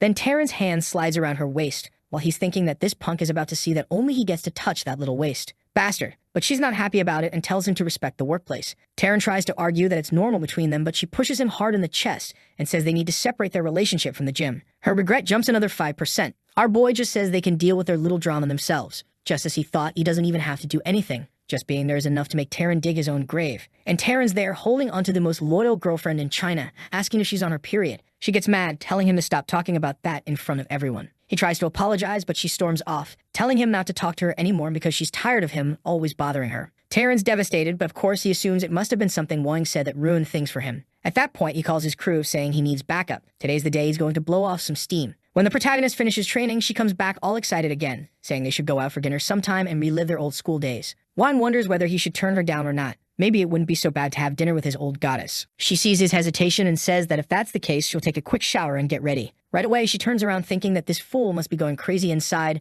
no matter how calm he's acting. She leaves humming to herself while the protagonist is actually impressed. She's inviting him out, so why isn't her regret going up? She's definitely a tougher opponent than the others. Meanwhile, Taryn is swearing to himself that tonight he's going to prove he's the real man here. Then she comes back out dressed, and good lord, that outfit is terrible. Girl, just stick to the gym clothes, you looked better before. As the two of them are walking out the door, my god, Taryn's life really isn't easy. Look at the situation he's putting himself in. Get out of there, man. This gym is not worth your dignity. But of course he's calling his friends to give the two of them a good lesson. Just as he's about to get into the car, suddenly the door shuts and some thug walks up asking what he's doing there. The protagonist looks a little confused and Gao Yuan asks what they're doing there in the first place. The guy asks if that's her car. She says yes. Then the guy says, well, too bad, because I was about to park my car right there. She tells him that makes no sense. It's a public space and she doesn't care what he wanted. But Juan already figures it out. These guys are here looking to pick a fight no matter what. Right then, the guy grabs her arm, saying she has to compensate him for the day he couldn't park in that spot. Great argument. Then someone tells him to let go of the girl. The thug asks if he's going to play the hero, and our boy says yes. The three of them close in, warning him to be careful or he's leaving with a broken leg. Innocent little Go Yuan is about to call Taryn, but the protagonist tells her there's no need. Besides, it's already too late. The thugs smirk, saying he's quick on the uptake. Just get on his knees, beg them to let the little one go, and they'll forget it ever happened. Better watch yourselves, guys. Someone's about to get canceled. Juan just says he thinks it's too late for that. They'd better run. He throws the first punch, completely twisting the first guy's face, then kicks the second one straight in the jaw, while Gao Yuan is standing there practically melting. In seconds, they're all lying on the ground, beaten, and with their asses in the air. Wang asks if the last one wants to go to the hospital too. The guy says there's no need, he'll take everyone himself. Right then, Miss Loyalty asks if he's been training. How is he so strong? He just says it's nothing. They should go grab dinner. But in the car, she can't stop thinking about how cool he looked. Boom. Another 20% regret. The protagonist thinks to himself that Taryn's girlfriend is really going to help him hit 100% fast. Scene changed to a fancy upscale restaurant, one of the best in the city. The waiter brings champagne and serves it to the couple. Miss Loyalty raises her glass, saying this toast is for him, and downs the drink. She's smiling, saying she heard he got a job in the city. Was it going well? He replies that, to be honest, he's been unemployed for a few months. Surprised, she says he doesn't seem desperate at all. Plus, he's spending time at the gym, so how does he have money? The protagonist says he left his last job voluntarily. It wasn't worth it to be bossed around like that. He figures that to get even more regret out of her, he has to act like a man who isn't afraid to lose composure. She says it's amazing how honest he is, since most people would hide something like that. He replies that life has to be lived one day at a time. Besides, going to the gym allowed him to run into her again, so it was worth it. She starts twirling her hair, saying that back in school he was always so cold. Then out of nowhere, she says that was just an act, because for 4 whole years in school he really liked her. Such a beautiful memory of youth. The protagonist says this is the understanding admirer technique, and it's going to work. Let's see. Obviously it's going to work. It's the protagonist after all. She seems a bit confused by what he said, but he tells her not to worry. It's all in the past. All he wants now is for her and Taryn to live a long, happy life together. She turns to him angrily, saying that's impossible. Plus, they're not even married. It's just a fling. The protagonist says they should enjoy the meal, and a little while later, he excuses himself to go to the bathroom. As soon as he leaves, she gets a call from Taryn. He wants to know where his baby is, and she casually says it's obvious. She's having dinner with Sing Wang. Damn, poor guy's stuck at the gym. There's really nothing left for that poor gym rat. He's sitting there wondering if she's really ignoring him because of that guy. She tells him to stop overthinking and trying to imply things. There's nothing going on between them. He says he already knows that he trusts her completely. Then she says she hasn't even finished eating yet. They'll talk later, and hangs up. Our boy heads to the cashier to pay the bill, and boom, another 10% regret gained courtesy of Taryn. Gao Yuan starts thinking that he's being way too possessive. And what did he mean by is she okay? Of course she's okay. It's not like she was attacked. But apparently just by asking if she was okay, she already assumed it was some kind of setup on his part. Damn, this is straight up Death Note levels of deduction. When the protagonist comes back, he sees her phone sitting on the table and knows she must have gotten a call. Once again, someone unintentionally helped him out. He comments that she looks a little down and asks if she wants to head back soon to get some rest. Apparently, he calls her Yuan Yuan, and that alone gives him another 2%. Then he says they should head out, that he'll walk her home and grab a taxi after. Genius move. The protagonist says this is the time to act like a gentleman and know where to draw the line. Oh, come on, going to her house while saying you know where to stop? I know exactly where that's headed. But she accepts, saying that since he's going through the trouble, she can't refuse. Our boy's looking right at us like, is this where I finally hit 99%? Okay, now we're at her place. She invites him in for a glass of wine. But our boy says it's better not. Taryn would definitely take this the wrong way. Plus, they'll see each other soon enough at the gym anyway. So goodbye, he's heading home. The protagonist says this is what it means to be a Sigma male. Oh please, that's cringe. But she's not letting him leave so easily. She tells him to wait and mentions that the gym seems like it wants to branch out into streaming too. She heard he's involved with that. He's a bit confused, but she asks him, please, to teach her, help her get started. Our boy agrees, saying he'll introduce her to the person who handles that part of the company since he's way too tired right now. He calls a taxi, says goodbye girl, and leaves. She's left there, stunned that he refused the wine, and then refused to help her too. But it was all worth it, because he's now at 99% and gets another 5 points. Just for refusing the goddess's invitation, he earns a whole pile of extra coins. This is the legendary Eternal Virgin system. Do nothing, farm points. The protagonist remembers back in school when he was just some awkward loser and she humiliated him. But now the tables have completely turned. The taxi stops in front of the hotel, and he says it's time to cash in on the Mengji situation. He's left her hanging for a few days, and now it's time to throw out the net and reel her in. Looks like he dumped 5 points into charm. Damn, he's really going all in. And there she is, right next to him, asking what he's doing there. She's already blushing, and just one look from him has her taking a deep breath, wondering why he looks so attractive even dressed so casually. She can't understand why her heart's pounding so hard, while the protagonist asks what exactly she wanted from him. She's flustered, not sure why he's pushing this so much, and he explains that he hasn't been answering her the last few days and was kind of rude, so he wanted to say it to her face. She starts thinking that finally he's remembered his feelings for her. Then she says she made some homemade fermented rice and asks if he wants to talk over it. He asks if it tastes good, and she says he'll have to try it to find out. He agrees, but says it'll have to be quick since he has other things to take care of. Now we're in the kitchen. The rice is still cooking, and the protagonist's standing there, bored out of his mind. Meanwhile, she's loving every second of being watched like this. She's practically drooling. Girl, get a grip. The protagonist is a little freaked out, thinking she's acting strange. Then she sets the plate down and says if he wants more sugar. It's right there on the table. He thanks her, saying she's being very considerate and that he'd like to see more of this side of her. But she just keeps staring at him, then says he never replies to her messages or calls her. So how was she supposed to act any different? The protagonist replies that she always ignored him, so he figured if she didn't like talking to him, it was better for them not to talk much at all. Our Moy is eager, wanting to maximize her regret. Then she pulls up a chair, sits right next to him, admits she was immature, and asks if they can be friends, while dropping that bombshell right in the middle of the room. But the protagonist says everyone needs to stay calm. Moments like these are when you can't lose your composure. Damn. He tells her she's sitting too close, and if they're going to be friends, they need to keep some distance. But as he says that, he takes a bite and winks, telling her it's delicious. The poor girl's a mess, tearing up, blushing bright red, practically sweating blood. He asks what's wrong. She turns to him, calling him stubborn. The protagonist keeps eating but admits he's confused. No matter what he does, she never smiles, always looks upset. He gets ready to leave, figuring he's just making her angrier and she won't sleep well tonight, but he still thanks her for her hospitality. That's where she grabs his arm and says she thought he understood what she wanted. She's sitting there with her eyes shut while he tries to figure out what she means. And since our boy isn't making a move, she takes charge, grabs his arm, slams the door, throws him onto the bed, and goes for it. Finally, the artist gets to display 101% of his talent. The protagonist just standing there thinking, Mengshe, what's happening? The girl's heel hurts. She fell to her knees, and she says she's not asking for his heart just yet. But she doesn't want to start this relationship from zero either. The protagonist asks if she's sure, and then, yeah, there's no going back. The mechanical bull just got switched on. The girl bites him playfully and goes all in, no regrets, taking the lead. But the protagonist, sharp as ever, flips the situation back on her. And just like that,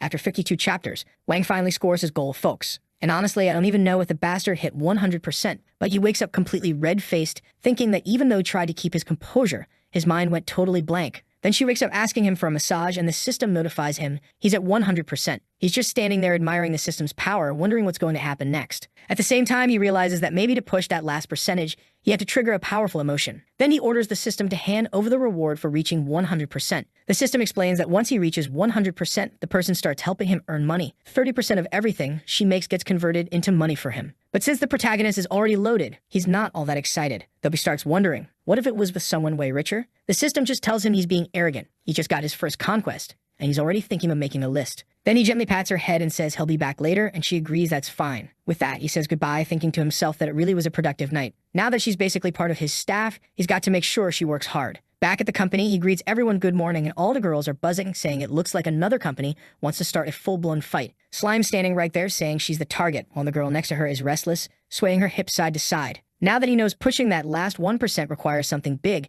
he remembers that the most important thing to this girl is her status in the streaming world. So he says that Gao Wen is retired now. She only manages things. That's why Ximio will be the one to go into this PK battle against Lu Shui. The plan, obviously, is to give her a bit of a promotion and somehow make that last 1% move. Senua seems a bit hesitant. She's only a B rank in the company. Will this even work? But the protagonist just tells her that when opportunity shows up, you can't let it pass. She says fine. Right away, our boy tells Gao Wen to inform the enemy team that they're going through with the duel. The scene cuts to another building, barefoot on one foot, shoe on the other. Ah, yeah, that's how you know this is a high-level competitor. Oh, it's that girl from the club earlier, who remembers the legend, and she confirms that Dujin's side accepted the challenge, but it'll be a team battle. He says that's fine and asks when it starts. And holy hell, this guy's got a system too. Liang Chiu's system, Simp Tycoon. Oh boy, he's competitive too. And will the protagonist handle this? Simp Tycoon is the system where you spend money on women to win. And the two glowing orbs in his system tell him not to worry, stroking his ego, saying that today he's finally going to humiliate that entire group. After tonight's match, they'll never have the courage to stream again. Liang Chiu's sitting there thinking this is the perfect night to shower Gao Wen and Simio with gifts. If he worships them hard enough, he'll be flooded with system rewards. Then he grabs her arm, asking what he'll get as a reward if they win. She tells him to let go since there's a crowd watching from outside. But he says he worked hard to win her over and wants the whole world to know it. He thinks to himself that thanks to her and the system, he managed to double his money. Really, just double? That's all he got? Poor guy, our protagonist's system is on another level. It's already added this guy's girl to the regret list. But this time, he's nervous. He doesn't even really know who this girl is. How's he supposed to win this one? And he's pissed because most of the women the system chooses aren't even the ones he personally likes. What is his type, anyway? While he's talking to the system, Sinuo suddenly walks in and asks if they can have a word. He says sure, and she awkwardly thanks him for giving her the chance to prove her worth. She promises to use all her skills and won't rely on anyone else. The protagonist is impressed. He didn't expect that much determination from her. But then he asks if she's thought about what happens if she loses. Obviously, his plan is to make her anxious, coming at her from a different angle. Poor girl, she suffered the most already, and she's about to suffer even more. He's thinking that now that he's figured out how the 100% mechanic works, he wants to have several women log in the system so he can just lie back while the money rolls in. Sinuo's a little confused, wondering why this weirdo is laughing so much. Once again, he asks what she'll do if she loses. She says not to worry. There's no way she's losing. The protagonist says fine, he'll watch closely and see how she handles this PK. But she should know that when he steps in, things won't be so easy. She says it won't be necessary. She'll honor the company. He says all right then, if she wins this PK, he'll promote her straight from B rank to S rank. She gets fired up, saying he can count on her. But poor thing, she's about to get destroyed by Liang Chio's system, and at the very last second, the protagonist will clutch it and steal the win. At that moment, over in the other company's control room, Liang Chio's system pings. His simp tycoon has just activated on Mengshi. He has no idea who this woman is, and worse, if he doesn't get her number, he'll lose 5 favorability points with the other girl. He starts to suspect that this girl might be connected to that Xingwang somehow. Maybe one of the women in his inner circle. Right away, he calls Guju and orders him to dig up everything on Mengshi's background. He even offers 15,000 extra for speed, then thanks him for the quick turnaround. Meanwhile, the protagonist is sitting there imagining the future days where he'll just sit back, doing nothing, earning money from all these women. Throughout the day, people keep talking about him, and from time to time, an extra 200 yuan pops up, probably from her working and feeding him income. Suddenly, he gets a call. Someone's inviting him to dinner. It's Mengshi, the bold one. He's about to say he's busy, but hesitates. After all, he finally hit 100%, and now ignoring her completely would almost feel too cruel. So he replies that he won't be going to her house, but they can go out somewhere to change the scenery. He invites her to a restaurant at Shangxin Tower, and she gets excited, saying she'll be there at 7. Meanwhile, Liang Chao is receiving intel that Mengshi rented a car and will be at the tower at 6. Damn, this dude's system is full-on stalker mode, not simp mode. Looks like this guy's system really is just bootlicker tycoon. Poor guy, he's about to suffer going up against our selfish, overpowered system. Now we're at dinner. They toast, and the two of them are laughing and enjoying themselves. Our boy tells her she's been working hard. You can tell she's exhausted. She admits she got a bunch of meetings today and is tired, but she's happy he noticed that she's been different lately, maybe a little less drained. But the only reason he noticed is because of the money notifications coming in. So he tells her to eat, regain her strength, while she just sits there smiling. Meanwhile, the protagonist is wondering if he's going to have to actually become this girl's boyfriend. That would be so much work. The system chimes in, saying good relationships require effort. The protagonist suddenly feels insecure, and he actually loses 100% progress if he slacks off. He urgently needs to conquer a few more girls to boost his stamina and charm. A perfect target would be this Lu Shuai who just got added to the system. Mengshi then says she's going to the bathroom. He says okay, and the door shuts. The system tells him he should expand his social circle to summon new friends. He swirls the wine, thinking that's not a bad idea. The charity event is coming up, and that'll be the perfect chance. Mengshi washes her hands, reapplies lipstick, and as she steps out,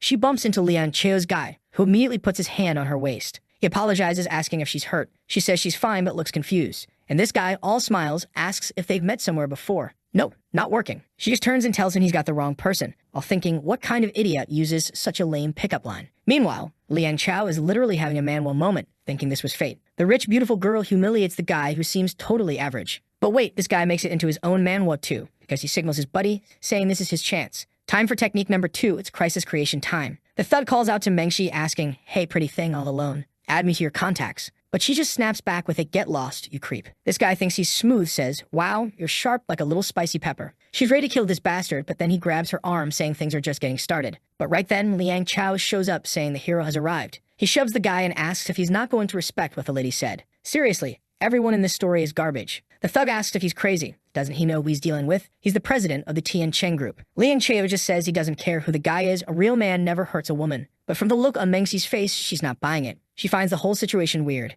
This guy hit on her a second ago, and now he's playing the hero. It feels like some bad soap opera scene. He turns to her and asks if she's all right. Does she want to go to the hospital or press charges against the guy? Poor dude, he's already imagining she's about to fall into his arms and give him her contact info. Sorry, buddy, you're new to this whole system game. Mengshi, looking a little confused, says that's a bit of an overreaction. A simple apology from the guy is more than enough. But the thug in the back warns them they're screwed. He's calling his crew, and this won't end cheaply. He's already on the phone while Liang Chao tells him that makes no sense. He was the one harassing the girl. How dare he act like the victim now? Just then, Wang shows up asking what's going on. He'd been waiting for her and she was taking forever, so he came to check. Now he's standing right there, face to face with everyone, and Liang Cho is practically shaking. He had no idea Mengshi was here meeting another guy. And Mengshi immediately grabs Wang's arm, saying these creeps were bothering her. She says the guy in front seemed to be trying to help, but he was kind of strange too. The protagonist thanks him for stepping in to protect her, calling him a good man. Liang Cho forces a smile, saying it was nothing. He was happy to help, while thinking he's screwed. The system gave him a girl who's already involved with someone else. Still, he tells himself to stay calm. He's got enough money to win over anyone. He just has to play the system's game, and soon enough this goddess will be his.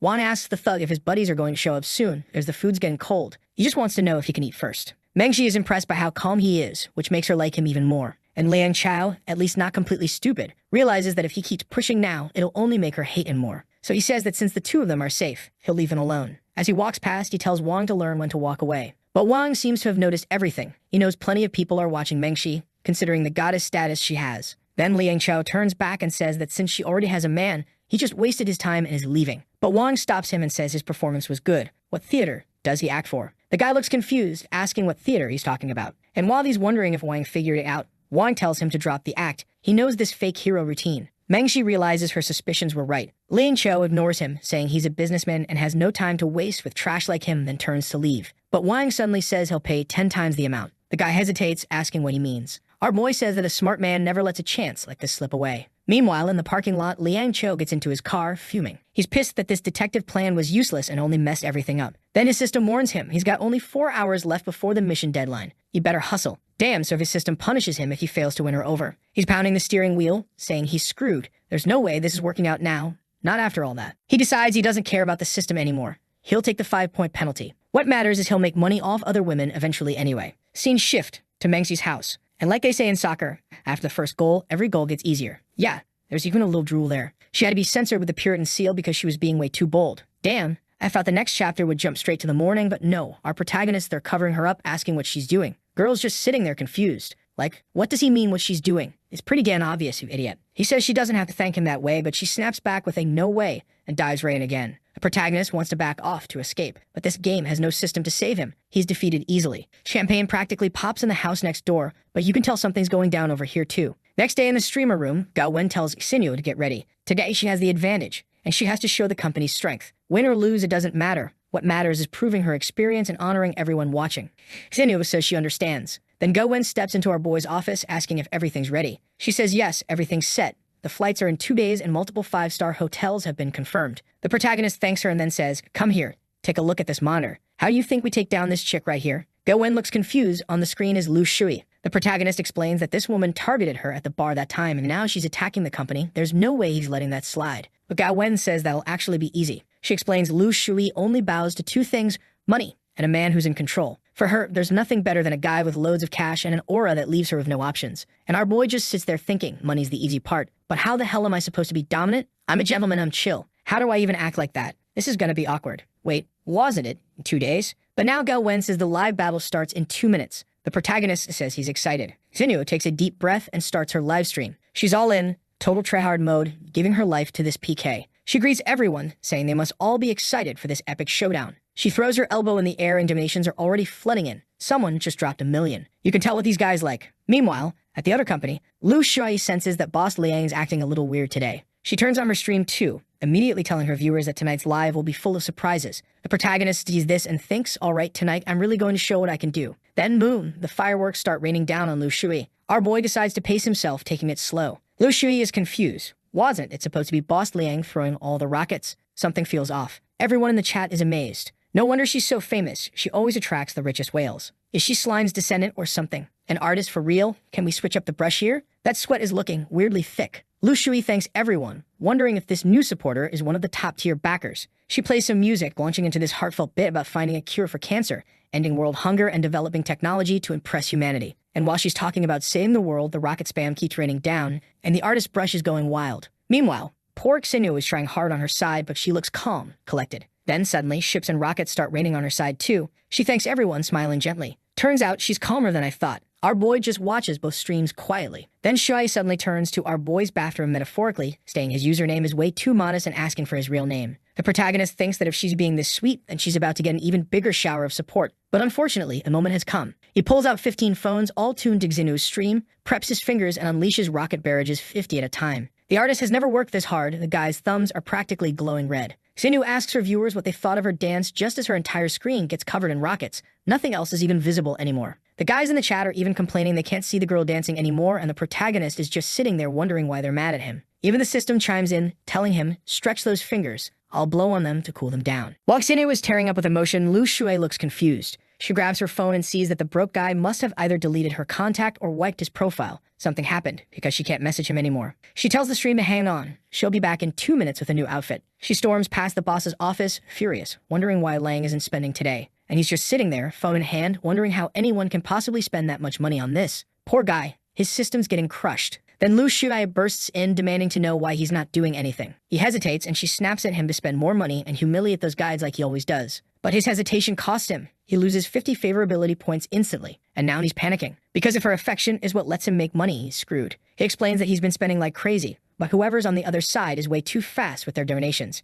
She tells him it's fine if they go slow, as long as they don't lose in the end. But Liang Cheo's sweating. His spending limit is 200 million, and he can only use it on a girl who's his current target. She crosses her arms, saying she'll just sit back and watch his amazing performance. Now he's terrified. This just started and he's already down 50 million. On top of that, she lost 50 favorability. This woman is way too materialistic. The problem is, she's his first target. If he loses her, he loses all his income. He takes a deep breath and focuses. He has to turn this around. Then he unleashes a massive barrage of rockets. Our protagonist sees that the enemy is taking this fight seriously. But he's not Sung Junwoo still, he's ready for war. He decides he's going to end this in one single strike and drops another massive wave on Xinyu. He's even striking a pose as the system praises him, while Liang Cheo is completely dumbfounded, wondering where all those rockets are coming from. Poor guy even drops his phone, falling to the ground crying. He starts screaming in desperation, and the women outside are asking what's wrong with him. He's acting weird today. And then Lu Shui announces they've lost. All of her top donors are now switching sides to support Dujin. What are they supposed to do now? And right then, Liang Chao loses another 20 favorability points. He realizes he's down to only 100 million left in his simp fund. He's doomed. He decides, you know what? Screw Lu Shui. She's too hard to win over and way too materialistic. I'm finding an easier target. He tells her that losing isn't that big a deal. But she fires back, saying maybe it's no big deal to him.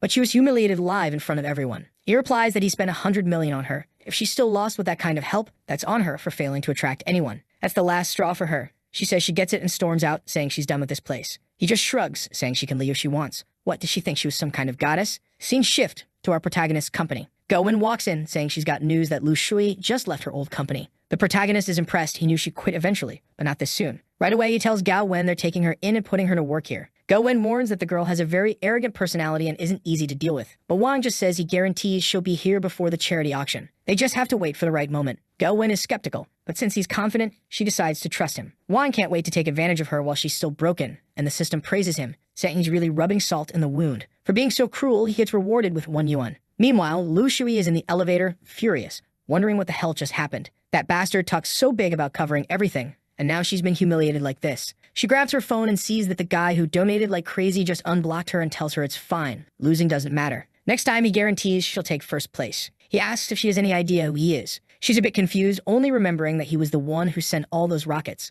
Then he reveals it. He's Sing Wang, the head of the Dujin group. She's completely stunned, not understanding why the boss of the rival company's competition was sending her gifts. This time, the protagonist goes straight to the point, saying he's already booked a private room at Kyongning restaurant. Something inside tells you to like the video that helps Mamoru make more juicy content for his viewers, activate the cheeky little bell, and I'm out.